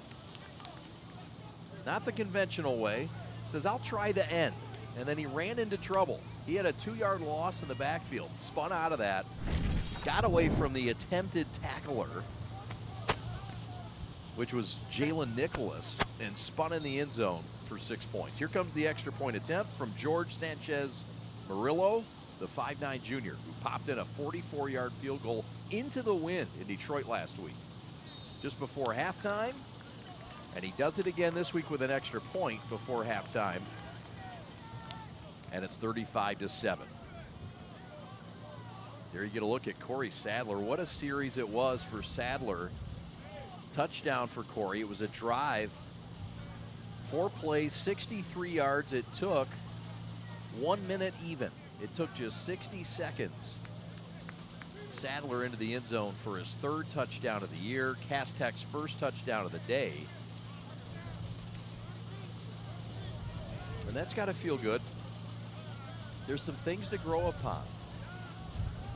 Sendry at quarterback being comfortable. Sadler in the receiver slot and wide. And yeah, I know the defense was more in prevent mode. I know that, look, I know the score, but there's things that you can really work on still in the second half. Getting a score late certainly helps. We want to thank our presenting sponsor, Zenith. Some of the best football helmets and shoulder pads you'll ever find. They've got the lightest helmet ever made coming out next year. And we will talk, well, we already talked to their CEO, Tony Saunders, in a pre-recorded interview. We'll have that at halftime. Great to talk to Tony. Yesterday down at the Detroit warehouse where things were being made, put together. Tony doing an outstanding job at Zenith in his second year, running the show down to Detroit on 4th Street. And a proud Cass Tech grad. George Murillo Sanchez to pooch it, and that is going to get tapped out of bounds. And you might say, why is he tapping it out of bounds? That's one of the smartest plays I've seen today. Get that ball out of bounds. It stays your ball, but it's out of the way. And Terrence Sumter, a senior with a veteran play, just tapping it out of bounds. I like that. You don't see many kids make that play. So, 19 ticks left, St. Joe's with the football, and what you would think would be just a kneel-down scenario, right? You're up 28 points on the road. It's been almost a perfect half against a perhaps newly budding rival from Detroit. By the way, we have not seen the second quarterback for St. Joe's. Both teams suggested they would play both their quarterbacks. We have not seen Monty Kirkudi yet. And we won't see him now. So St. Joe's with 19 seconds left will indeed take a knee. Ben Holden will indeed talk to the head coach of the Green Knights, Dan Marangi, momentarily. But the numbers don't lie. It's all Green Knights in this first half. They get 20 rushes for 127 yards, 10 of 11 in the air for 120 yards, and just had their way in this first half, took advantage of 2 turnovers. And Ben Holden is down on the field, and he has the bench boss for the Green Knights, Dan Marangi. Ben, take it away. Indeed, Chad, thanks. Dan, your team's up 35-7 here at the half. I know your team was not going to take your foot off the gas pedal. Let's first start with what you liked from the first half specifically. I thought we were flying around, which is kind of our MO, and getting after it and kind of playing fast and playing at our pace and our tempo, and we did a good job of that. Wasn't happy with that last drive, obviously, but no, we're not taking the foot off the gas. We gotta finish this thing. I got to talk to you about your quarterback. I mean, all he's done is thrown 3 and run for 1. I mean, is this what you've seen out of this guy in practice and throughout his career? I'm really impressed by him. Yeah, no doubt. He's been electric today. A little too run happy for my liking, but no, he's taking full command of this offense and delivering the ball to our playmakers and doing a good job keeping plays alive. 2 more for you. I know it's important for your program. You guys travel. You go all over the country. You have teams come into your place in Jersey. What's it mean to be taking part in this game here today against Cass Tech for you and your program? It's a tremendous opportunity. I mean, Cass Tech is well known. They're a tremendous program from the state of Michigan, and the complete class act. And we're just happy that we could get this game on. All right. And lastly, what do you want to see out of your team front and center in the second half? I want to see us finish. To be a great team and separate you from being good to great, you got to finish. You got to finish in these moments, and obviously they're not gonna quit, and we got to make sure we put our foot down and finish this thing. Thanks, Dan. We appreciate it. You got it. Anytime. Thank you. Right, thank you. Dan Marangi, the head coach of St. Joseph's out of New Jersey. We appreciate his time all week, too. Chad, we'll send it back to you now. All right, Ben, thank you very much. Good stuff. 35-7.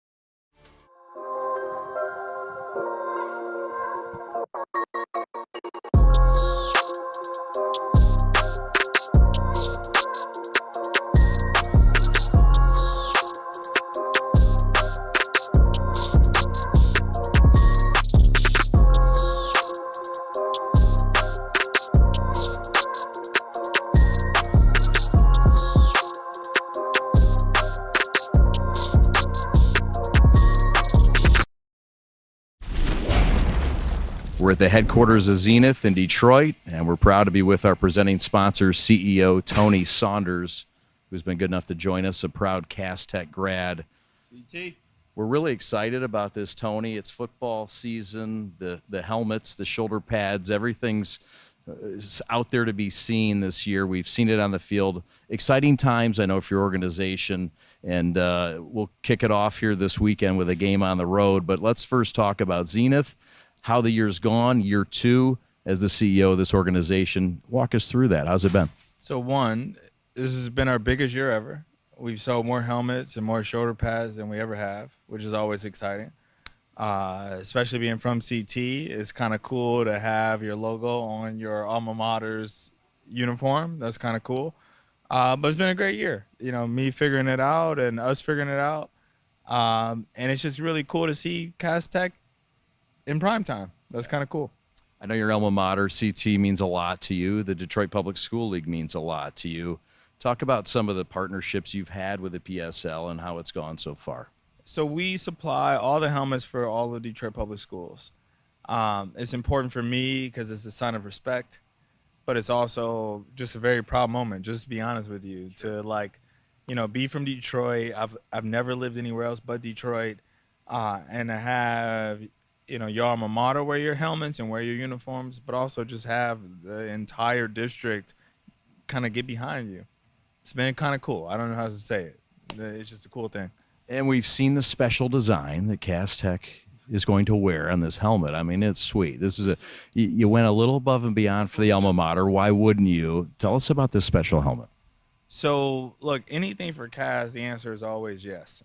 And there's not been another place on earth since I've been alive that's given me the feeling that Cass has given me. I went to the University of Michigan, and there's nothing like being a Cass Tech grad.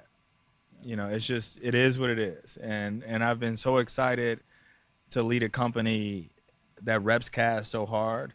And, we hope nothing but the best for them. It's kind of cool to see them play a team in New Jersey. Like, it's just cool. Like, your alma mater is playing a school from New Jersey in Ohio. Like, the stakes are here. The number 2 team in the state. Like, it couldn't get any bigger. And this is what it's all about for us. This is pretty exciting, man. We're with the CEO of Zenith, Tony Saunders, a proud grad of Cass Tech. And, of course, we're at halftime of Cass Tech in St. Joe's Regional. This outlook on this year, and obviously with football launching, there's a lot of new things coming in the year and the years ahead. What can you tell us that might keep the fans at Zenith a little more engaged and excited about what's ahead? 2 things. Good question. One, we have a new helmet coming out. It's going to be the hottest helmet on the market. It's not even close. The NFL helped fund this helmet. It's 3.5 pounds. Wow. Like, you get a helmet under 4 pounds, you got a game-changing helmet. That's what we have. We also have, ironically, at 3.5 pounds, the lightest shoulder pad on the market. Our Velocity shoulder pad is the best shoulder pad on the market. People are going crazy about it. It's number 1 selling shoulder pad in Dick's Sporting Goods. Like, this is a really damn good year. And when we launch this helmet, and maybe you guys can help us figure out what we call it. We don't have a name for this new helmet, but the names that we have internally make me sad. Naming rights are available. The naming rights are available. There we go. Hopefully a Cass Tech grad can figure it out. Yeah. But, this is an exciting time, man. Like, this is what we come here for. There's nothing else. Like, why do we wake up in the morning? Life is good.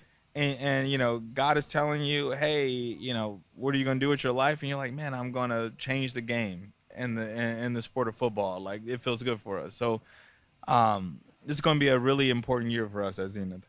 The broadcast tomorrow will be, of course, live here on the Prep. And Tony, as a youth, you played sports at Cass Tech. You were an athlete. The broadcast, I know it's a special meaning for you, and that's how we've come together in this wonderful presenting sponsorship. What does it mean to you, or what would it have meant to you to have this kind of a broadcast opportunity as a student athlete? So, one, this is so cool. Let's just be honest about it. It's really important for especially our kids to realize, like, what they're doing is prime time. Like, they got thousands of kids in the city of Detroit who are doing something very special, and the whole world is watching. And now they know. And so the prep helps bring it to life. And that's why I've been interested in this organization and what you guys are doing, because you're helping bring dreams to life. Like, that's kind of cool. You know what I mean? Like, I remember Coach White, I was all city cross country, meaning I came 20th out of 20. I was literally, if you look at the history books in Detroit Public Schools records, I was 20 out of 20. And damn it, if the prep would have been watching me the whole time, watching me get that last minute huff and puff, and when Coach White was like, hey, all city, you got it, all city.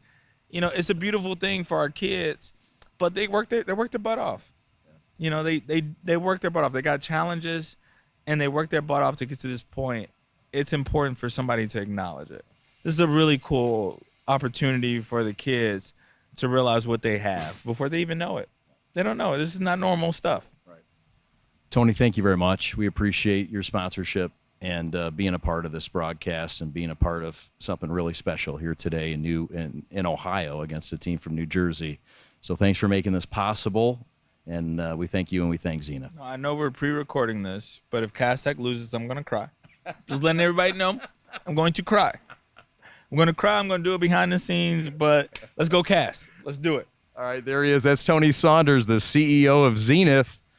We're coming back with more second-half action from Youngstown, Ohio, between Cass Tech and St. Joe's Regional right after this. Christian, get up.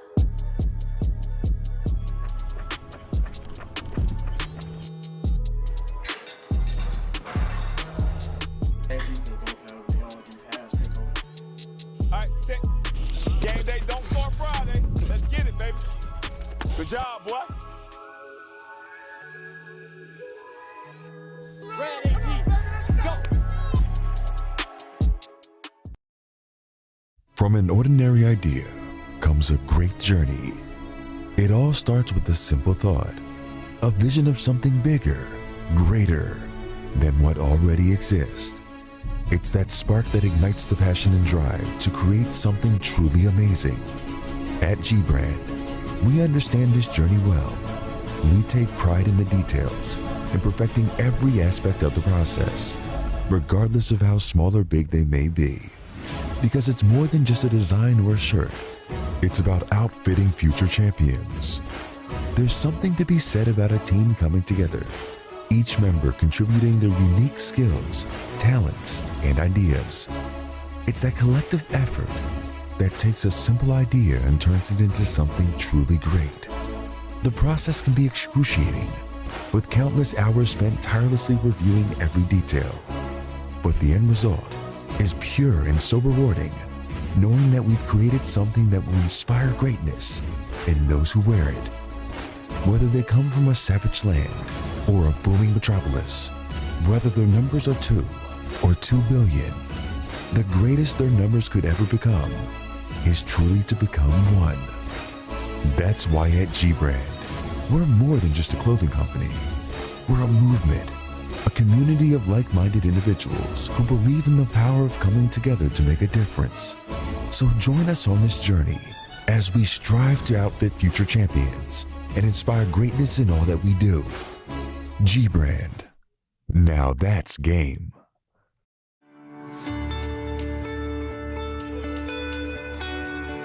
Hi folks, Dr. Joe here with Michigan Orthopedic Surgeons. We all know that our wives and daughters deserve special attention, but that's especially true when it comes to their knees. Do you know that females are at a 2 to 5 times risk compared to their male counterparts when it comes to blowing out their knees? It doesn't seem fair, but it's true. The reasons include the way females are made and the way they fire their muscles. But fortunately, there are injury prevention programs out there that can greatly decrease this risk of injury. And if you do know a female who blows out her ACL, don't despair. We have neat, innovative, minimally invasive ways to fix their knees and get them back onto the field. For more information, go to miorthosurgeons.com.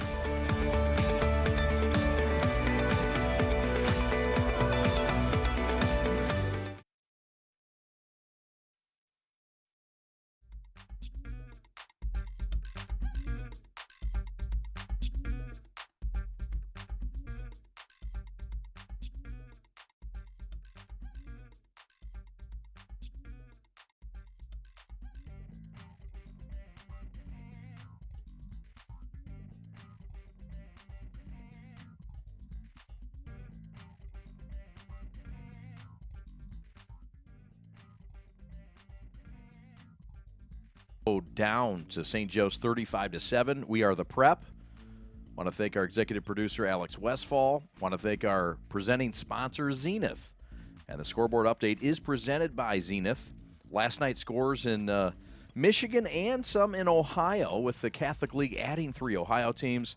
We're in Ohio. It's a little bit of an Ohio flavor. Let's get to the scoreboard. Southfield A&T 20, Clarkston 17. That was at Southfield A&T, and a win for the team that knocked off Cass Tech in Week 1.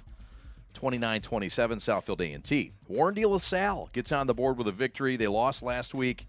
This week they knock off Muskegon on the left side of the state, 41-28. Carmel in Indiana, or Carmel, however you want to pronounce it, 39-0 over Detroit King. It's a tough couple days for the PSL's best, but playing some of the best in the Midwest and in the country.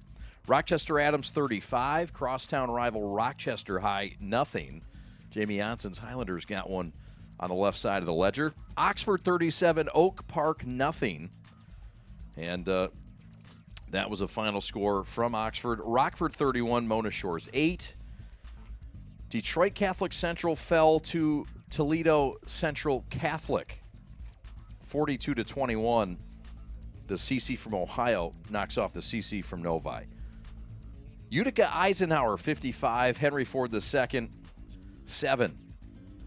And Jimmy McGuire with a pick 6 in that one. Dakota 32, Utica 14. Orchard Lake St. Mary's on the road in Ohio and Toledo, knocking off St. John's Jesuit 28-7. Watch out for Jermaine Gonzalez's boys. They're coming on. Warren Cousino 29, Lance Cruz North 9. Wall Lake Western 43. The Captains, Waterford Kettering 0. Wall Lake Northern 38, Wall Lake Central 3. And that is your Zenith scoreboard.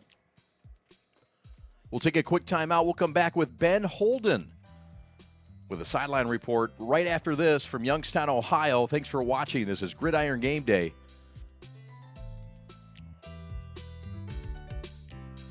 Does your bank make you feel like you belong there? At Alliance Catholic Credit Union, you are a member of a financial institution that serves the Catholic community, providing you with an opportunity to align your banking with your Catholic identity. You receive all the products and services you need to manage your money, and your membership helps support Catholic schools, parishes, and organizations. It's time to put your money where your faith is. Visit AllianceCatholic.com to get started today. Service, community, Catholic. Alliance Catholic Credit Union. Federally insured by the NCUA.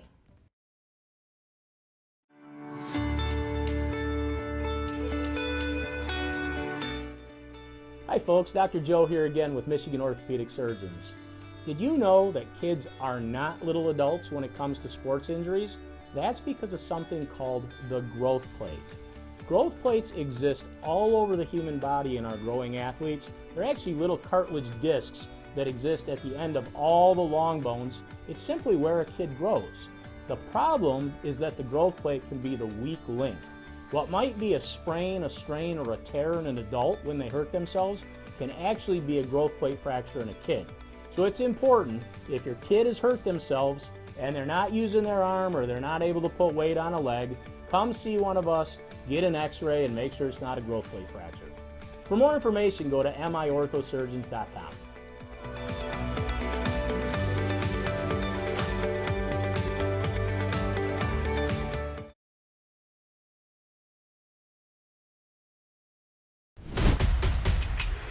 Lowering the shoulder.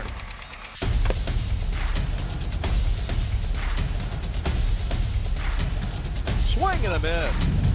McGinley scores! And it's going to be a challenge for us. I mean, they're a really talented football team. I think everybody knows that. Four wide receivers. Pressure. Steps up. Marshall wants to run again. Cuts down the middle of the field. All alone. Touchdown! Warriors! What a cut.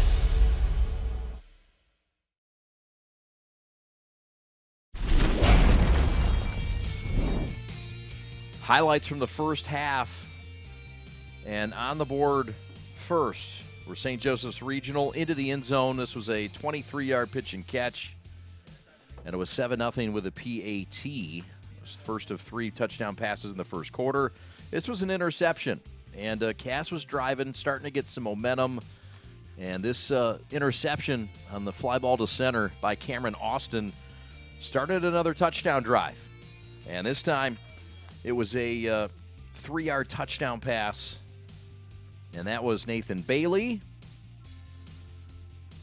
Grusser on the right sideline. This time he finds Jimmy Montesano for the touchdown. At that point it was 21-0.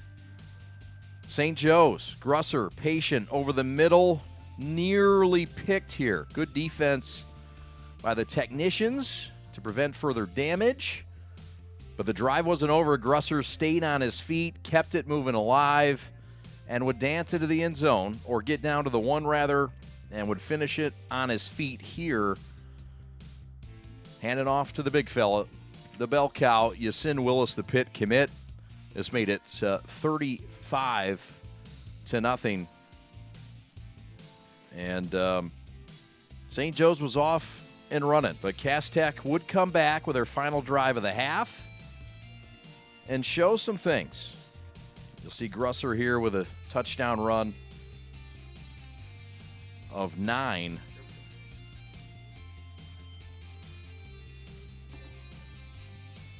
Sendry would throw to Cassius. This would be, Sadler. Sadler, along with Sendry, would be highlighted on this play here. And the nice pitch and catch up the right sideline for 18 yards. Sadler would go over the highly prized corner Joseph. And then Corey would take it himself and get in the end zone. And 35-7 is where we sit at the break. Ben Holden will join us soon. But for now, we're about to start this second half. Let's take a look inside the numbers. Rushing the football, Cass Tech had 11 rushes for 6 yards. Meanwhile, St. Joe's, 21 rushes for 123 yards. In the air, 10 of 11 was the quarterback, Patrick Grusser, in the first half for 120 yards and 3 touchdowns. No interceptions. Meanwhile, Cass Tech was 13 of 15 for 98 yards and 1 interception. Total offense, 243 yards for St. Joe's on 32 plays, 104 yards on 26 plays for Cass Tech. A couple of turnovers for Cass. They had the 1 interception, and they had the other lost fumble. Time of possession, Cass Tech in the lead, 13 minutes, 43 seconds to just 10 minutes, 17 seconds for St. Joe's. Sadler, 6 catches, 84 yards. And Bailey, 3 catches for 48 yards and a touchdown. Sendry, 9 of 9 in the air for 88. And Grusser, 10 of 11 for 120 and 3 touchdowns. Second half, St. Joe's will get it. And it'll be a fair catch called for by Jimmy Montesano. And that's where the Green Knights will start their second half drive. And so the Cass Tech defense will get rallied up. They're led by Cully Robinson, the defensive coordinator for the Technicians. And we'll see if the guys up front and Howell and Fernandez and Bishop and Baker can kind of set the tone, set the edge. We will tell you, Jamie Janssen, Jam Jan as we call her here, all over the halftime news and getting the report along with Samuel Fisher. The OHSAA rules indicate that any point lead, 30 or above, will equal a running clock. Now, it's 36 points and above in the state of Michigan, so it's Ohio rules. Throw right side, watch out, a lot of running room. This guy can run across the field, has the left sideline. This will be coming back, but it's a fine first play. Bailey all the way down inside the 20 to the 15. But this thing's coming back after a late flag by the Green Knights, or so it appears, Ben Holden.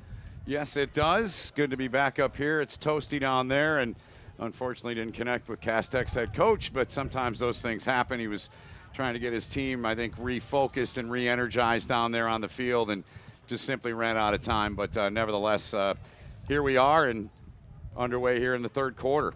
See what kind of response. I mean, this is going to tell me a lot about this Cass Tech team here, Chad. I mean, they need some kind of push. They need some kind of punch.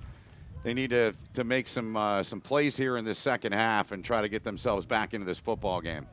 Not a great start for the Cass Tech defense as Bailey took this thing, Ben, Again, players in space, the Green Knights, with a big play and little blown coverage here after the evasive run.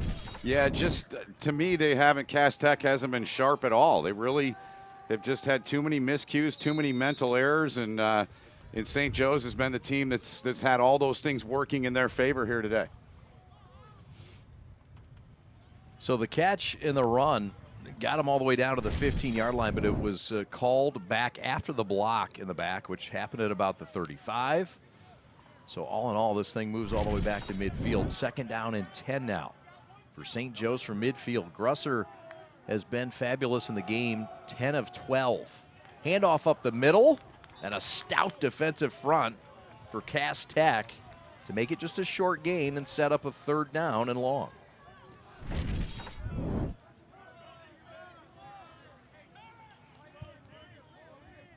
Good job there getting to the hole there, get a couple in that gap, and Cass Tech's able to finish them off here.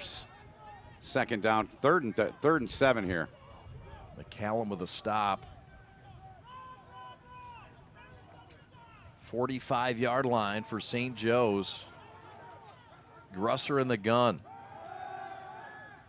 Pressure from the backside, has the post route caught at the 25 and knocked out of bounds. So fine defensive play and coverage. And it was broken up by Cassius Shivers, a guy you highlighted in the pregame as an impact player. Yeah, he made a big impact there indeed. And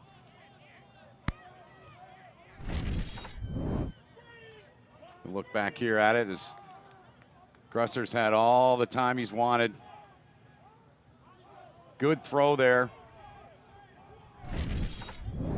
Right where it had to be. Looked like he had it initially.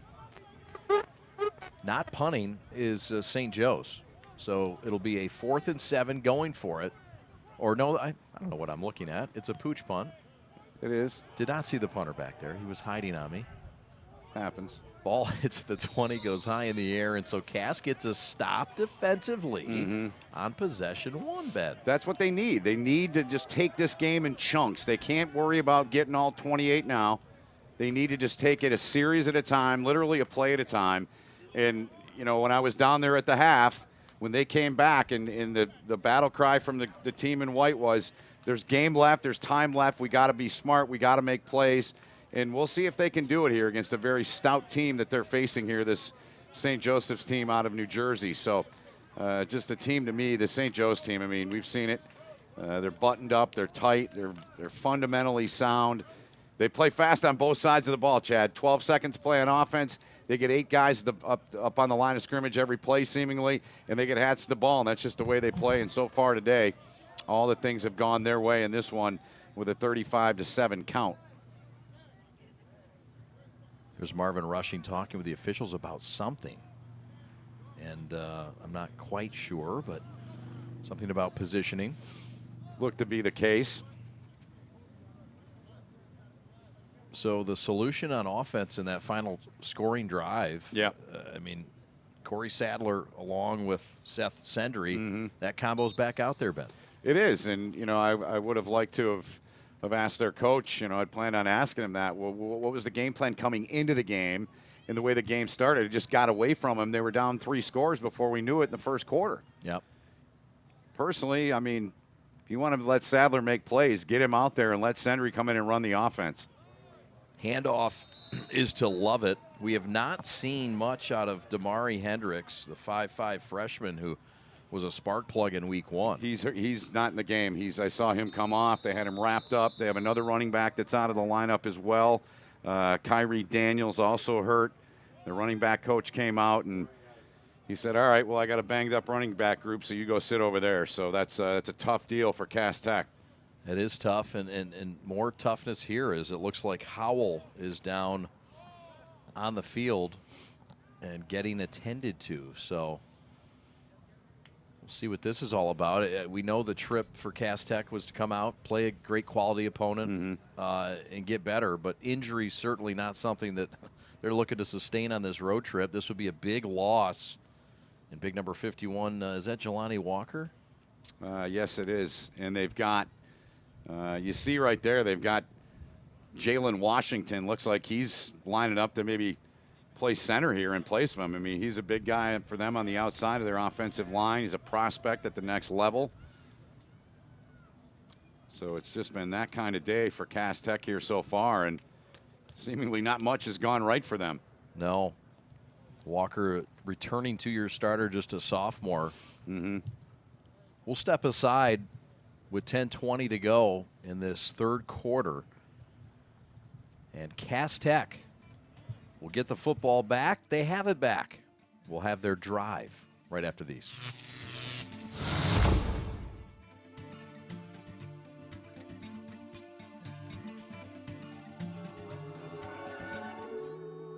Christian, get up.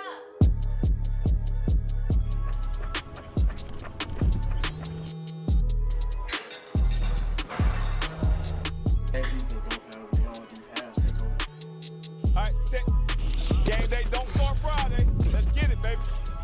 Good job, boy. Red 18, go.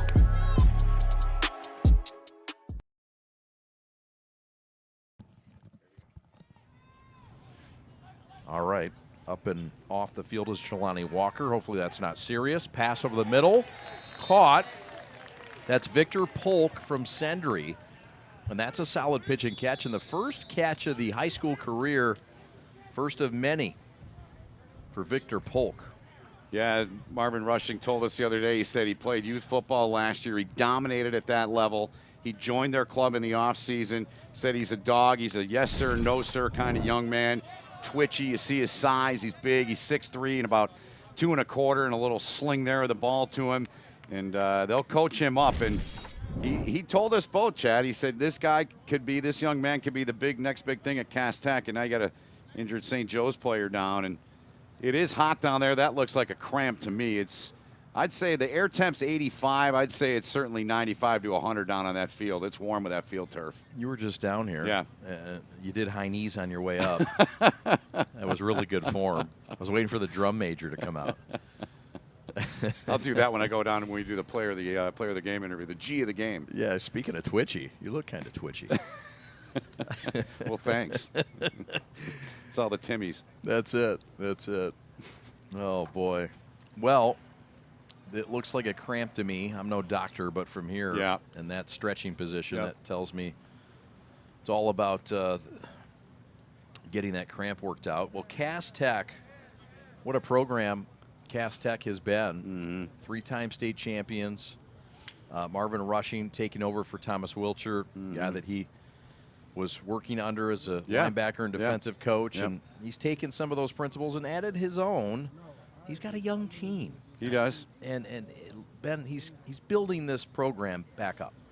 7 seniors. Look, and, you know, as a broadcaster, you don't want to make excuses. And certainly he didn't make an excuse when he pointed this out after their loss last week. 7 seniors, and there's really only 4 that play. Yeah. So, you know, you got to look at that in the big picture. And you come in and you're facing this team here, and this is a team out of St. Joe's. They had a very, very subpar year last year at 6-5. Yeah, that's right. I mean, this is a team that's won 19 times in the state of New Jersey, won the state title, so that is very subpar for them. And their coach, he told us, he said, it was certainly disappointing. It's about pride and competing in our program. They lost their quarterback early last year, and that made it tough for them. So they had a sophomore starting, and on and on and on. So sometimes youth and inexperience is a reason why your team can't come together so quickly. So I think there's still plenty of hope this season, no matter what happens here today for Cass Tech. No, that's right. Well said. 445 all-boys private school in North Jersey. 6-5 has been mentioned. They play out of that big super conference, the Big North United Red Division. The McCourty twins. Yeah. Devin, who played 13 seasons for the Patriots, of course, won a few Super Bowls. Jason, who played 13 seasons, bounced around a bit. And special alum Matt Turner. Sweet. The goalkeeper of the national soccer team. Yep. 100 teams in that conference. That super conference they play out in Jersey. I mean, that's pretty impressive, man. It's a real deal. 19-time state champions. There's a run forward on 3rd and 1. It's a first down. Technicians move the chains. And this is what I'm talking about with Cass Tech. Just play the game. Just keep playing the game. Don't worry about the scoreboard. in all likelihood, it's probably out of reach. You never know, but just play the game and have that mentality. One play at a time, one set of downs at a time. Just keep making plays is what they need to do here. Summerauer, who doubles as a linebacker, is in there running back. Good size, 6 foot, 200-pound junior. He's to the left of the quarterback, Seth Sendry. Sadler to the bottom of your screen, one-on-one again with Jameer Joseph. Yep. Sendry's looking that way. Hitch route caught on his feet. Sadler fights to the 40. Gain of 5. It'll set up second and mid with 9 to go in this third quarter. Look, I think this Sadler kid's going to be a heck of a player by the time he's all done. He's just a sophomore, as we've touched on, number 1 there. I mean, he makes plays. He gets into space. You see what he can do. Good hands there by Sendry to gather that snap in. But, I mean, that's just a really good play just to keep his balance, keep control of the ball. I like what I see out of him as a wide receiver. And, heck, you could put him in and use him in an RPO situation as a running back, too. Dangerous, versatile quarterback, slot receiver, wide receiver, corner, and another cramp on the field. Yep.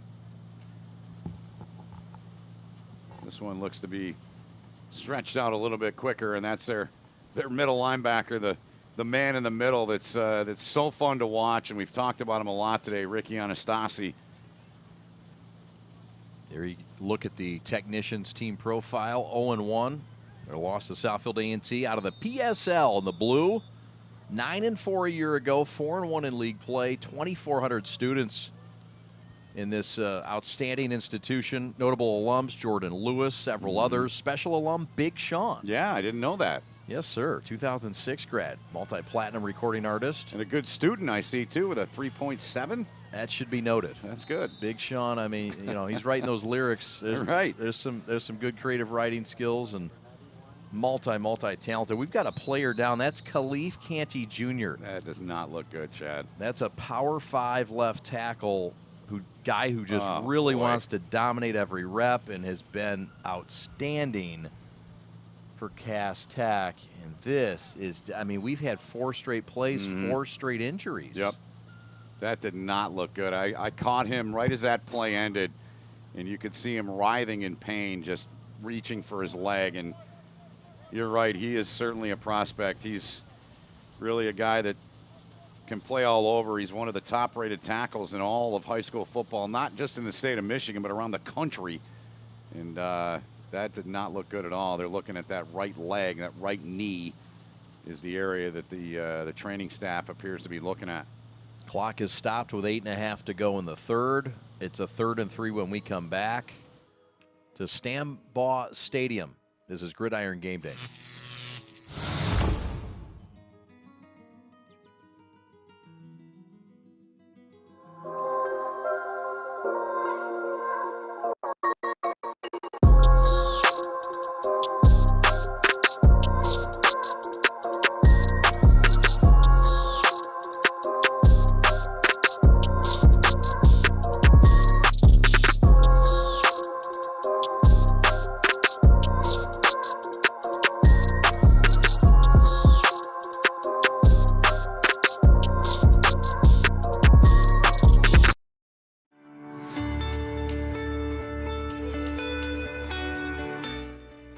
Hi folks, Dr. Joe here again with Michigan Orthopedic Surgeons.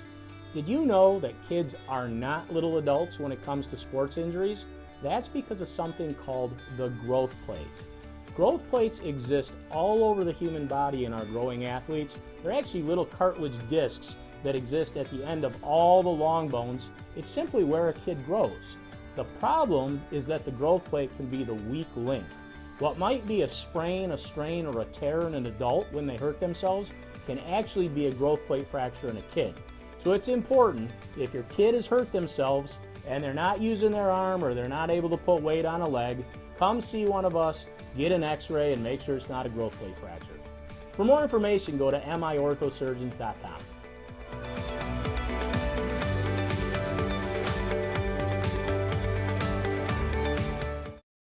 We are the MHSAA, a collection of 750 high schools and 750 middle schools. From Temperance to Copper Harbor, from New Buffalo to Alpena, Each year, more than 250,000 students play one of our 28 sports. More than 1.5 million fans attend our postseason games. There are 30,000 coaches and 8,000 officials, not to mention all of the volunteers. The MHSAA believes in the 4 S's. School sports should be safe and kept in the appropriate scope.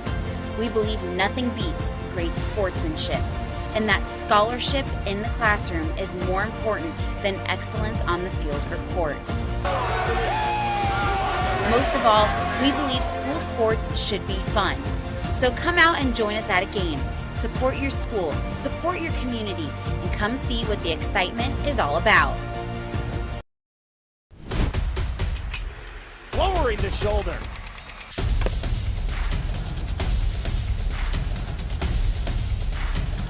Swing and a miss. McKinley scores!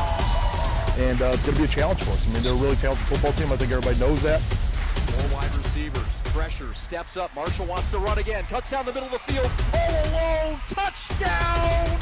Warriors! What a cut. From an ordinary idea comes a great journey. It all starts with a simple thought, a vision of something bigger, greater than what already exists. It's that spark that ignites the passion and drive to create something truly amazing. At G-Brand, we understand this journey well. We take pride in the details in perfecting every aspect of the process, regardless of how small or big they may be. Because it's more than just a design or a shirt. It's about outfitting future champions.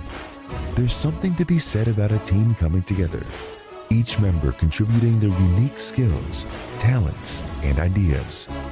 It's that collective effort that takes a simple idea and turns it into something truly great. The process can be excruciating, with countless hours spent tirelessly reviewing every detail. But the end result is pure and so rewarding, knowing that we've created something that will inspire greatness in those who wear it. Whether they come from a savage land or a booming metropolis, whether their numbers are 2 or 2 billion, the greatest their numbers could ever become is truly to become one. That's why at G-Brand, we're more than just a clothing company. We're a movement, a community of like-minded individuals who believe in the power of coming together to make a difference.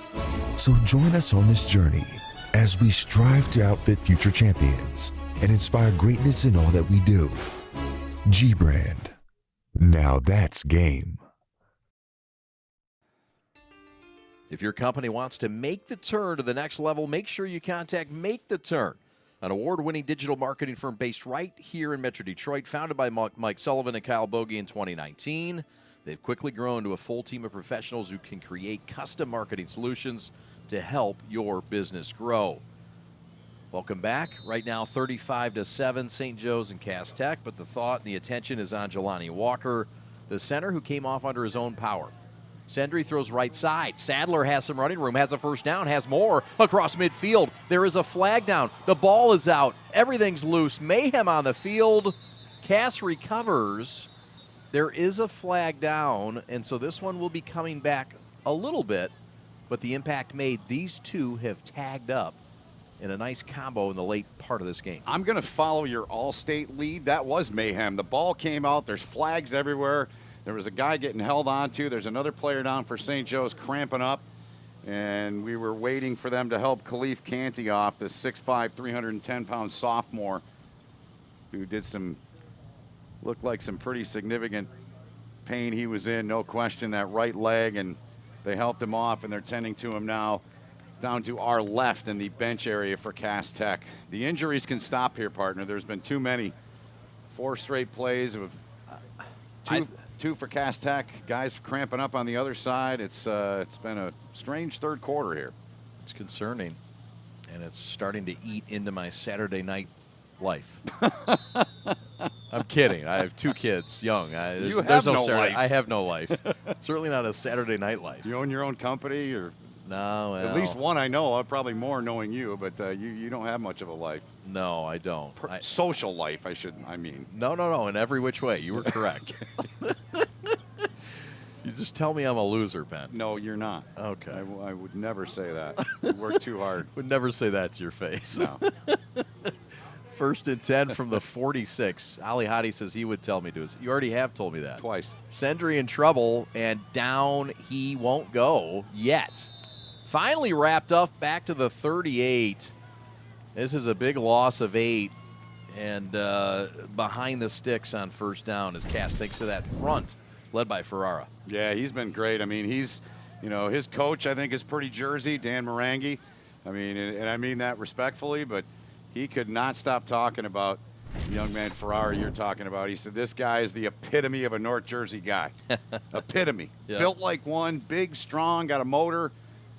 They played really well up front. This whole group for St. Joe's has all day. Still with their starters in here in this 3rd quarter on defense. Yeah, sign of respect for what Cass can bring on a 2nd and 17. Handoff up the middle. The draw is not going anywhere. And Ferrara revving up the engine again. Right on cue. 3-yard tackle for loss. It's going to be a long 3rd and 20. Yeah, they've been getting pushed all day, and, not a very experienced O-line for Cass Tech. They've got some guys that are experienced, but just a more experienced, and I think a more polished defensive front for St. Joe's. And now rolling with backup at one of the most critical positions, center. So all kinds of adjustments. 3rd and 20 for Cass. It's been Corey Sadler today all over the field. His receptions. 6 catches already in this game. Sendry going to throw short out route and dropped immediately. It was Sykes with a catch. Punting time for Cass after a gain of just 1 on that play. Mm-hmm. And that kind of day for them. They just haven't been able to get any sustained momentum, any sustained drives. It's just been tough for them to really do much of anything in this ball game. Peretti with a tackle. George Sanchez Murillo to punt. All-City soccer player as well in the Detroit Public School Leagues.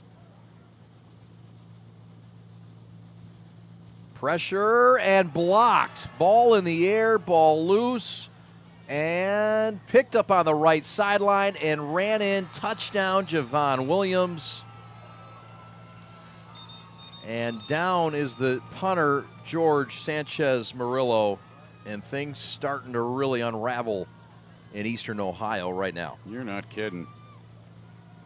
Williams and company wasn't sure if they were going to get to that, but they finally were able to corral it after a couple of bounces of the oblong ball, but untouched. They're just unblocked. Both guys come in off the wings,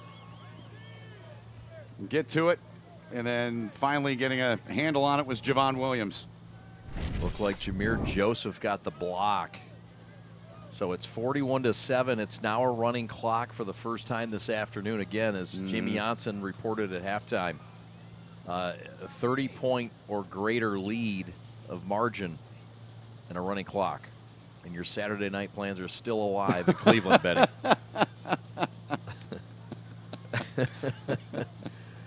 You're not too far. It's okay. Cleveland.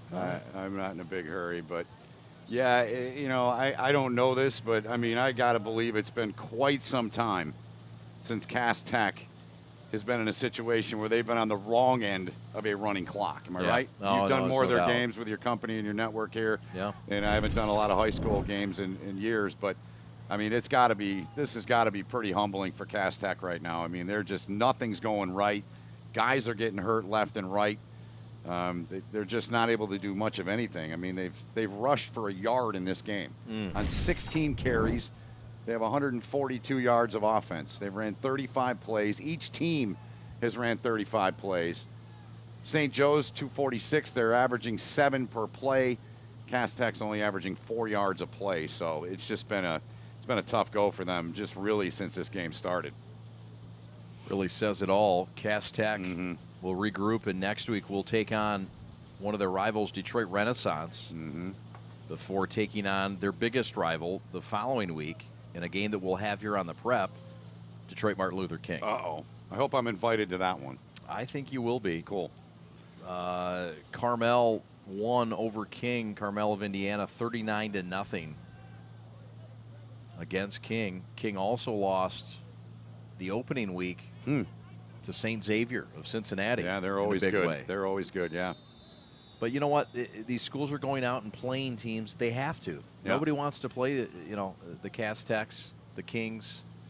But they've been on the wrong side of the heavy competition so far this year. Yep. Here comes the return. It psychs up the right numbers for he's tripped up by Nathan Bailey, starting wide receiver.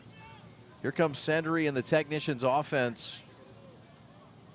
And they will start things at the 30-yard line, trailing in this game in a running clock with 42-7. St. Joe's on top from New Jersey. Well, speaking of games and playing big boys and playing big teams, I mean, you and I were both obviously curious, and we talked to Dan Marangi first, this week, and we asked him, how did this come about? He said, we were supposed to play at home this week against Blanche Eli out of Pompano Beach, Florida. They couldn't make things worked out. Then they being Blanche Eli, got offered a home game. So, of course, they said, no, we're not going to fly to Jersey when we play at home. So then Dan and his staff tried to take on a Daytona Beach school. They couldn't work it out. Then a Virginia team, and then Cass Tech came up, and that's how the two teams ended up playing here today. Without a game in April, and if you're a football team, Yeah. that's late in the game Right. not to have a Yeah. game. So kudos to both coaches for Yep. coming together, the athletic administration, Steve Hall for Cass Tech. Yeah. Who's very familiar with Youngstown State, former basketball coach for the Penguins. This is a great program. Youngstown State has been a long time too. Football program that has 4 national titles? 4 natties, yep. Jim Tressel, guy that really took this program to the next level Yep. in the late 90s. Sendry, middle screen for Sadler, this time a little too hot and a little too far in front of the sophomore sensation. Mm-hmm. Look, I'll say it again, Chad. I mean, you're talking about Sadler, the sophomore sensation, and you can see it. The kid's just got athletic ability just oozing outside all over the place. I mean, he's an athlete. He can play really anywhere you put him. And, from what I've seen today, I would rather see Sendry be their quarterback. I think you're going to get more production, and I think Sadler is a more valuable athlete wherever you put him on the field. So, for whatever that's worth, that's what I think about him. I think moving forward, you'll see a lot more of Sendry and Sadler on the field at the same time. I mean, Sendry's 13 out of 14 for 131, averaging 9.4 a pass. 3rd and 8, throw over the middle, too tall for Corey. Yep. Who was well covered that time by Will Barberi. Mm-hmm. The outside linebacker, punting time for the Technicians. I like the play call there, and Sadler was in space. I mean, Sendry just missed the throw, and I think by the time this team gets a couple more games under their belt, I would think that you're going to see a change in terms of who's starting, but who knows what they'll do. But I think this might be the better way for them to go moving forward. Don't expect a slow start by Cass Tech this year, and they're on their way to 0-2 to really impact them. They started 0-2 last year, and they would go on to lose 3 of their first 4 games. But then the run came. Yeah. 8 straight wins for Marvin Rushing's group from that point. Yeah. Including a win over West Bloomfield in the playoffs, over Southfield A&T in the playoffs, over Dakota in the playoffs. Yeah. And then it took a 29-28 last-second touchdown by Belleville, the eventual state champion, to knock Cass Tech out of the football playoffs. So, and they haven't lost, in 2 years, Belleville? That's right, Yeah. 2.5, Yeah. I think we're sniffing on. Yeah. Yeah, so, look, this team's not going to lay down, and they know what they're doing and scheduling tough games, and Cass Tech's going to get in the playoffs. They had to rally last year to get in, and if they got to rally this year, the schedule does line up nicely for that.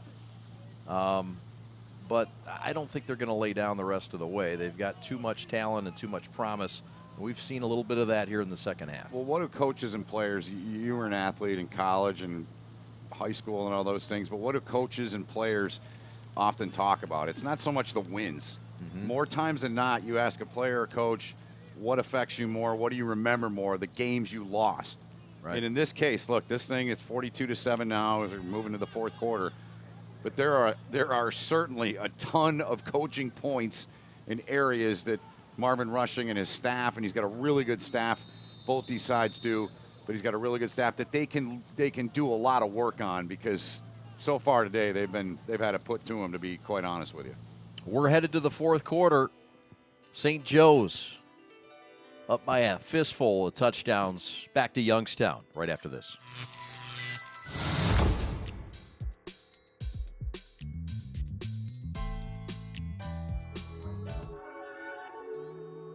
Christian, get up.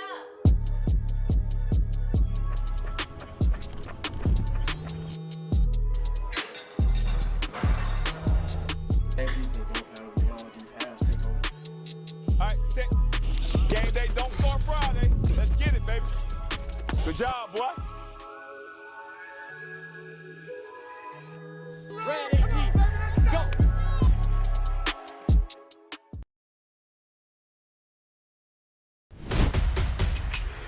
Lowering the shoulder.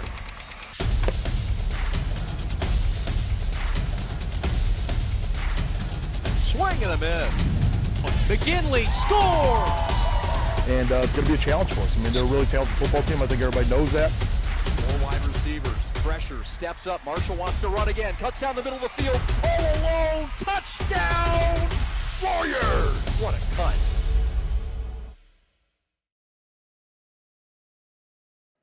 Start of the fourth quarter, and to the air goes St. Joe's, and they drop this one right in the bucket. They'll take it in for the touchdown just like that. They add to the lead now, 48-7 on the first play of quarter number 4.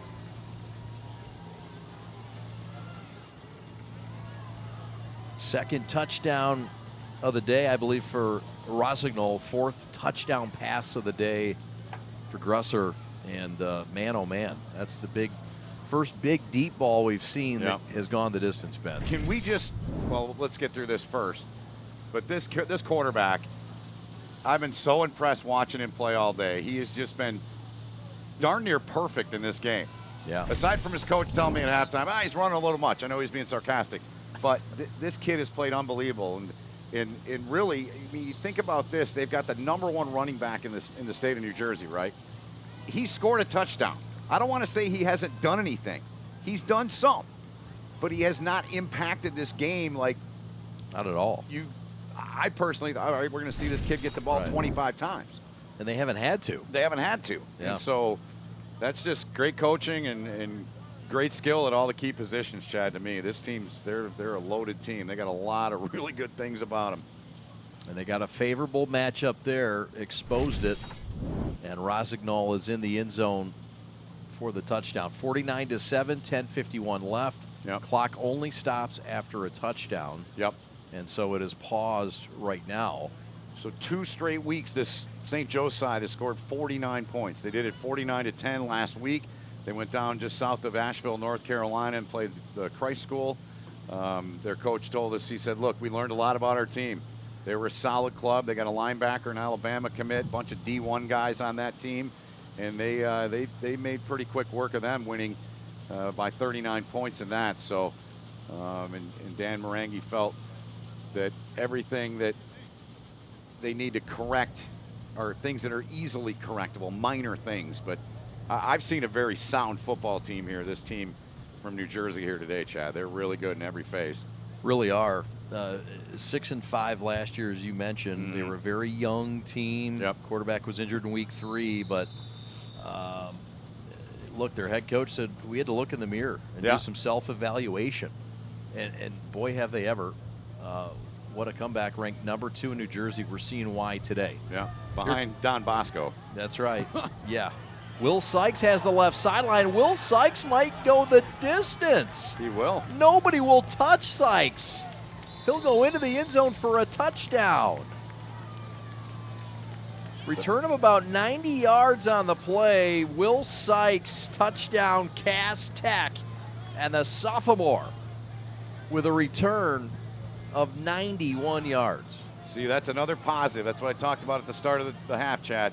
They just need to get positives out of this second half, get some good things they can take away, And Sykes here, just inside of the 10-yard line, as you pointed out, 91. And, I mean, this is all speed, just outruns everybody. And he's gone, and that's a good feather in the cap for the special teams group on the return there by Sykes. Well blocked. Good recognition by Sykes, a guy that they need to get some catches. He needs to be that second guy or third guy behind Corey Sadler. Well, I like that you brought up a few minutes ago. You know, they had a couple early losses last year. This team won 8 straight games where they lost in the postseason and in the playoffs. So there's a ton of skill. We know that. It's just not been their day. And I think right now you're seeing some of the inexperience of this Cass Tech team. Again, just 7 seniors, 4 that really play. Not making excuses. It's reality. St. Joe's more of a veteran team, an older, more experienced team. And I think that's kind of what you're seeing here today. Well, next week we'll have Bishop Foley on Gridiron Game Day. It'll be Foley hosting Royal Oak Shrine. Classic rivalry that is, right? Yeah. It is. Yeah, we're going to have some fun over in Madison Heights. And not veering too far from the old homestead next week. You're not going to Ohio next week? No, we did 4 hours travel. We'll do about 4 minutes. That was an early departure too you guys had. Yeah, it was early for us. Some went later. I'm one of those. And you're one of those. You were part of the later crew. It's okay. Jam Jan was. Ali Hadi. I think he Ubered here. He Ubered. He's going to expense that? Yeah, I think he is, of course. And the It'll oil. be declined. And the oil and the gas and all the Masati. Fish, by the way, he's staying in Cleveland. Fish, of course, his family's from Shaker Heights. Nice. And the east side. What are you, Pat the Stat, staying around too? Okay, so you guys are hanging out in the flats in Cleveland and I didn't get invited? What's going on here? Man, me and Alex didn't get an invite. We'll be rolling back with the van crew. That's okay. Jam Jan's got a party later tonight. She's got to get to back home. So anyway, the running clock is in effect still here. Yep. 49-14. Yep. So I don't think our conversation is going to be very long on who's going to be the G of the game on your broadcast here today, Chad. Am I correct? Yeah, he's really popped out the screen. Ooh. Patrick Grusser, my goodness, has been all that. And, I mean, it's been impressive. 11 out of 14, 177, 4 touchdowns. Onside kick, Cass Tech, it appears, touched it before they recovered. There is a flag down. There is. And the near side official, I think, saw what we saw. Benny, I think he touched it just before the 50. I believe you're right. We'll get another look here, though. It's close. From the 40, of course, it's got to go 10. Oh, yeah. That's inside of 10. It's about 9.5, but it's not 10. That's it. Right? That's it. Yep. We'll wait for the official call. Yep. They are picking the flag up. And they have made the indication it is St. Joe's football. So great attempt. And those are all things that you can work on, right? The onside kick team, these are all things that you have to work on at some point. Yep. You know, again, it's going to be a long bus ride home for Cass Tech, but there's a lot that they can take from this game for this coaching staff.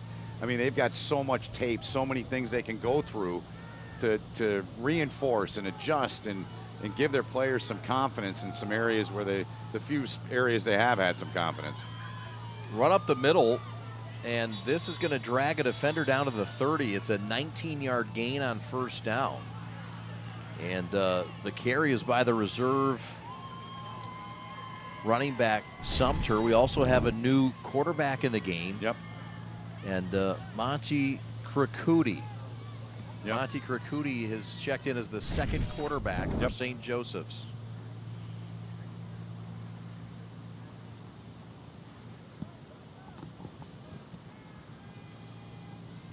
Tackle was made on the play by Emery Jones III, the sophomore defensive back.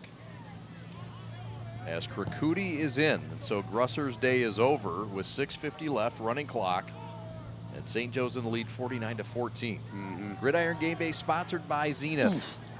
See, I like that play there too. That's a big hit, a good aggressive play by Cassius Shivers right there, Chad. I mean, again, these are things that Cass Tech can build on. You gotta have some positive. Watch him come flying in here, number 4. Sumter's got it. Boom, right there. Great play, good aggressive play. That's what you want to see out of your team. Your team's down 49-14 with 6 minutes left in the game. You're getting blown out. But I like that, and I guarantee you the coaches will use that. They'll show that this is how you play even when you're getting your tail kicked in. Shiver's a highly touted defensive back. Yeah. And has a lot of high major offers to his credit. Handoff up the middle, and that's a healthy gain on 2nd and 10. Shivers has offers all over the place, all over the Mid-American Conference with Akron and Bowling Green and Central Michigan. Yeah. But he's got some Power Fives as well that have come on: Indiana, Iowa, Kentucky, Louisville, Michigan State, Missouri, and Pitt. So not a bad group. This is a guy that is well liked for the explosiveness that you just saw there. Yeah. And you pointed out. But I mean, seriously, I mean, these coaches, they're going to look at stuff like that. They're going to remember plays like that. Like this kid, no quit, not mailing it in. He's out there playing. He's finishing the game, playing the game like it was the first play of the game. And, you know, now you're seeing St. Joe's getting some of their second and third group in. And here's a look at their head coach. And, man, we had a blast talking to both coaches. But, I mean, this guy's he's a Jersey guy through and through, man. He's played at Don Bosco. He's a 97 grad, went to Hamilton College, was a football and lacrosse player. Told us he transferred home to help run his family business in 99, and then 02 to 16 was a defensive coordinator, won 9 state titles, 2 national championships at his alma mater, Don Bosco Prep. Anyone that follows high school football in this country knows Don Bosco. I mean, it's them and, you know, Concord de La Salle and Mater Dei and all those kind of schools and schools in Texas. So he's got a heck of a pedigree, and he's got a great program at St. Joe's. Sure does. And he's fun to talk to. Yeah, yeah. He got the Jersey in him, and we had fun with that. We don't see that every day in Detroit, so it's fun to see different types of accents and attitudes.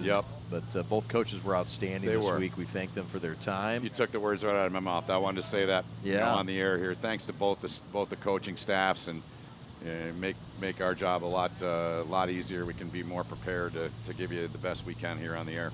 For sure. So, with 4:37 and a running clock, St. Joe's up 49-14.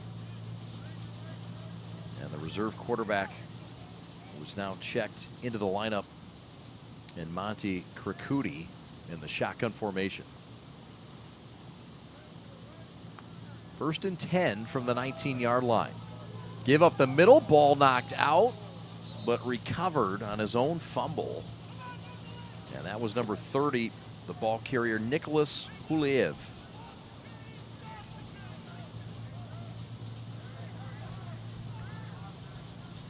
Four to go, and St. Joe's will have that, about 6.5-hour bus ride, they told us. We'll call it 7 back. They'll be 2-0 on the year. Cass Tech 0-2, and as we've talked about a lot here in the Fort Chad, look, they're going to get blown out in this game, but to me, there are a lot of things that Marvin Rushing and his coaching staff can take away from this game to help improve their football team moving forward as they'll move into PSL play real soon here. St. Joe's with a lot of confidence after this one. Krakouti will keep it and get thrown to the turf. Yep. Short of the first down, it'll set up 3rd and short with 3 minutes and change to go in this one. Alex Westfall, your executive producer. Ben Holden on color. My name's Chad Bush. I want to thank everybody for watching this special game. Don't forget, look, it's a lopsided score, but this is history being made. Yep.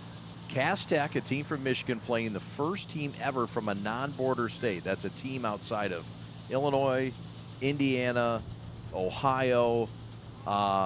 That's it. I mean, and this is a team from New Jersey that agreed to play Cass Tech sort of midway. As you mentioned, 6.5 hours from Jersey and 3.5 from Detroit. Yep. And a cool event we're seeing here today. Krakouti hands off. That's Shivers again. I mean, I'm really impressed. I mean, this kid he's playing the game. He's not stopping. He's finishing this game. He's playing with speed. He's playing with pace. He's playing with energy. That's a great play by number 4 in white. Shivers trying to shut down the door. 2 and change left. A lot of reserves have sprinkled in on both sides. As Cass Tech will turn its focus to Detroit Renaissance in the Phoenix next week.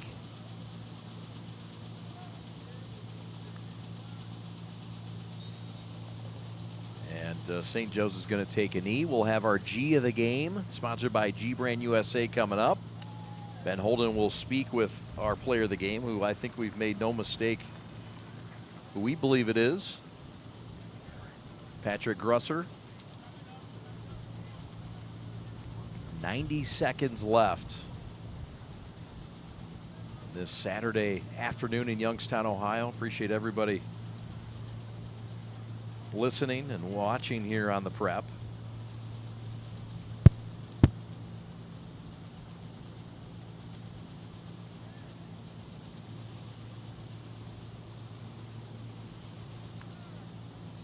Appreciate our hardworking crew. Ali Hadi, your technical director. Brandon Cardenas, who could be with us. We hope he's doing better. Ran into some trouble in Toledo. We appreciate Matt Maher also joining us on crew. Fish on graphics. CJ Easterling on a camera. Nate Moynihan on a camera. Chris Armani Rose on camera. Matt Maher on a camera as well. Nathan Bush on the parabola.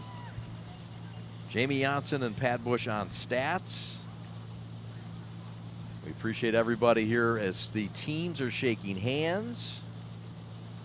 And this ball game is 23 seconds from being officially over. We'll have statistics and highlights, as this was St. Joe's from the start to the end. They had built a 21-0 lead in this game and up to a big halftime lead of 35-7. But some good spots, some bright spots for Cass Tech, who made the trip from Detroit and representing the DPSL. We'll take a quick timeout. Ben Holden with our G of the game. On the other side of this timeout, St. Joseph's Regional wins it over Cass Tech in Youngstown, Ohio, in the first game ever between a non-border state. We're back to Youngstown right after this.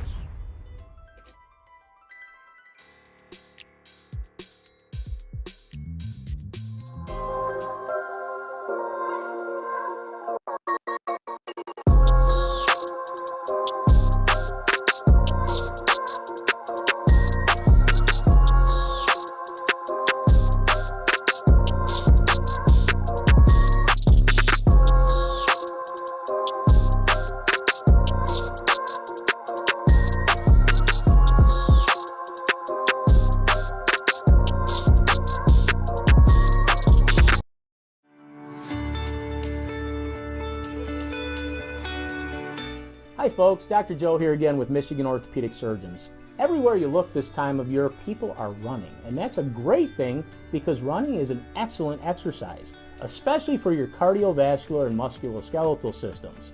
But the question is, are you running a safe running program? All too often, people are hobbled by things like shin splints and patellar tendonitis. But luckily, simple things like stretching and warm-up, the right running shoes, and realistic weekly mileages can keep you in your running game. For more information, go to miorthosurgeons.com.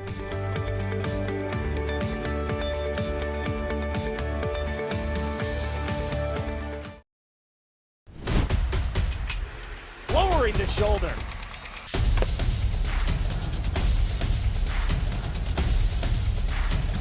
Swing and a miss. McGinley scores! And it's going to be a challenge for us. I mean, they're a really talented football team. I think everybody knows that. Four wide receivers. Pressure. Steps up. Marshall wants to run again. Cuts down the middle of the field. All alone. Touchdown! Warriors! What a cut.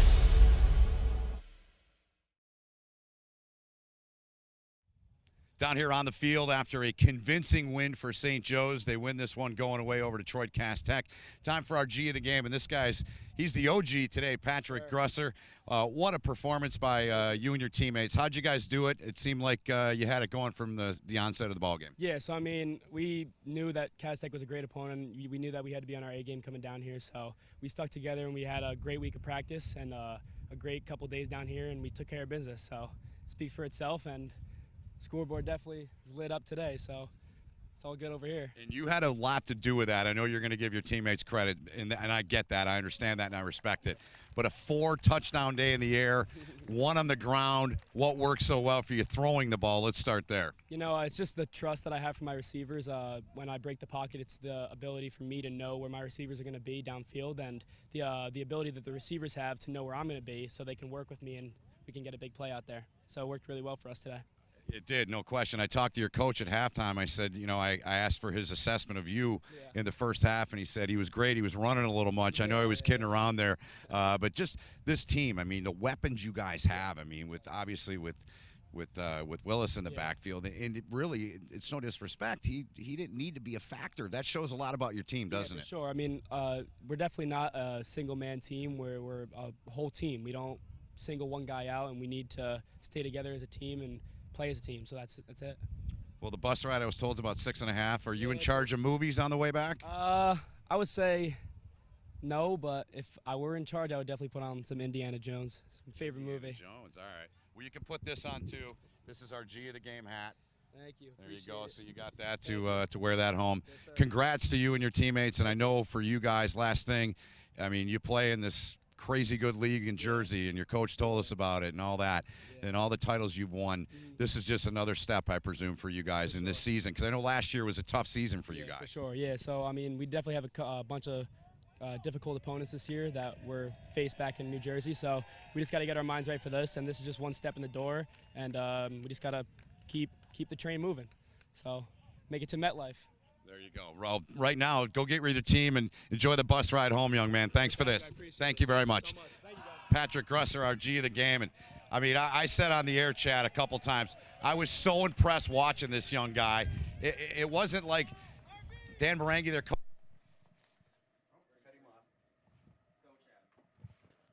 Yeah, thank you very much, Ben Holden. Really great work today on the sidelines and in the booth. Thank you so much. Yeah, Grusser was efficient today, the senior quarterback. How about it? I mean, the numbers very gaudy. Did it all in every which way. 11 of 14 in the air, 177 yards, passing 4 touchdowns, no interceptions, 6 of 53 on the ground with 1 touchdown rushing. Patrick Grusser, our G-Brand USA G of the game. We'll take a timeout, our final timeout from Stambaugh Stadium in Bede Field in Youngstown, Ohio. Gridiron Game Day special edition on a Saturday has been completed here. Thanks for watching. Your final highlights and stats coming up after this before we put this baby to bed. Final score from New Jersey's best, St. Joe's Regional, with the win here today, 49-14. Back after this. There's just one place where students are students first, and athletics are played with purpose and perspective. That place is your local high school. High school sports offer more than the joy of competition. Studies show that student athletes are also likely to enjoy greater levels of achievement in other areas of their lives, including academics. High school sports, a winning part of a complete education.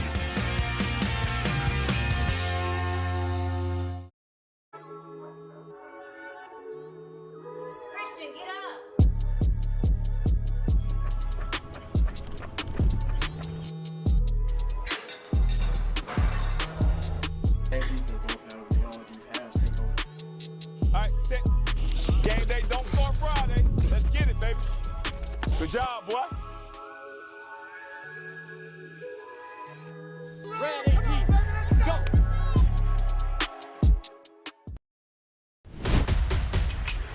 Lowering the shoulder.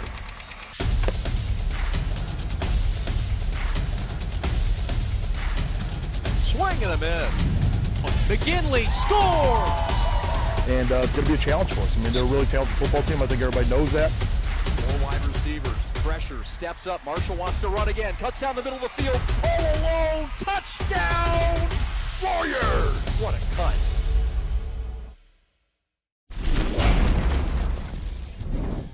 All right, time for some highlights in this ball game. This was the first touchdown of the contest, and this opened the scoring. Nathan Bailey from Patrick Grusser just took a minute 18, 7-0 St. Joe's, and then Grusser would toss it to Rosignol for his first of 2 on the day. Extra point was good by Sal Salafia, 14-0. And then the third touchdown in the first quarter, Grusser finds Jimmy Montesano for 28-yard touchdown pass. And it was 21-0 to end the first. Second quarter scoring. This is Willis. He goes in from 8 yards out to make it 28-0.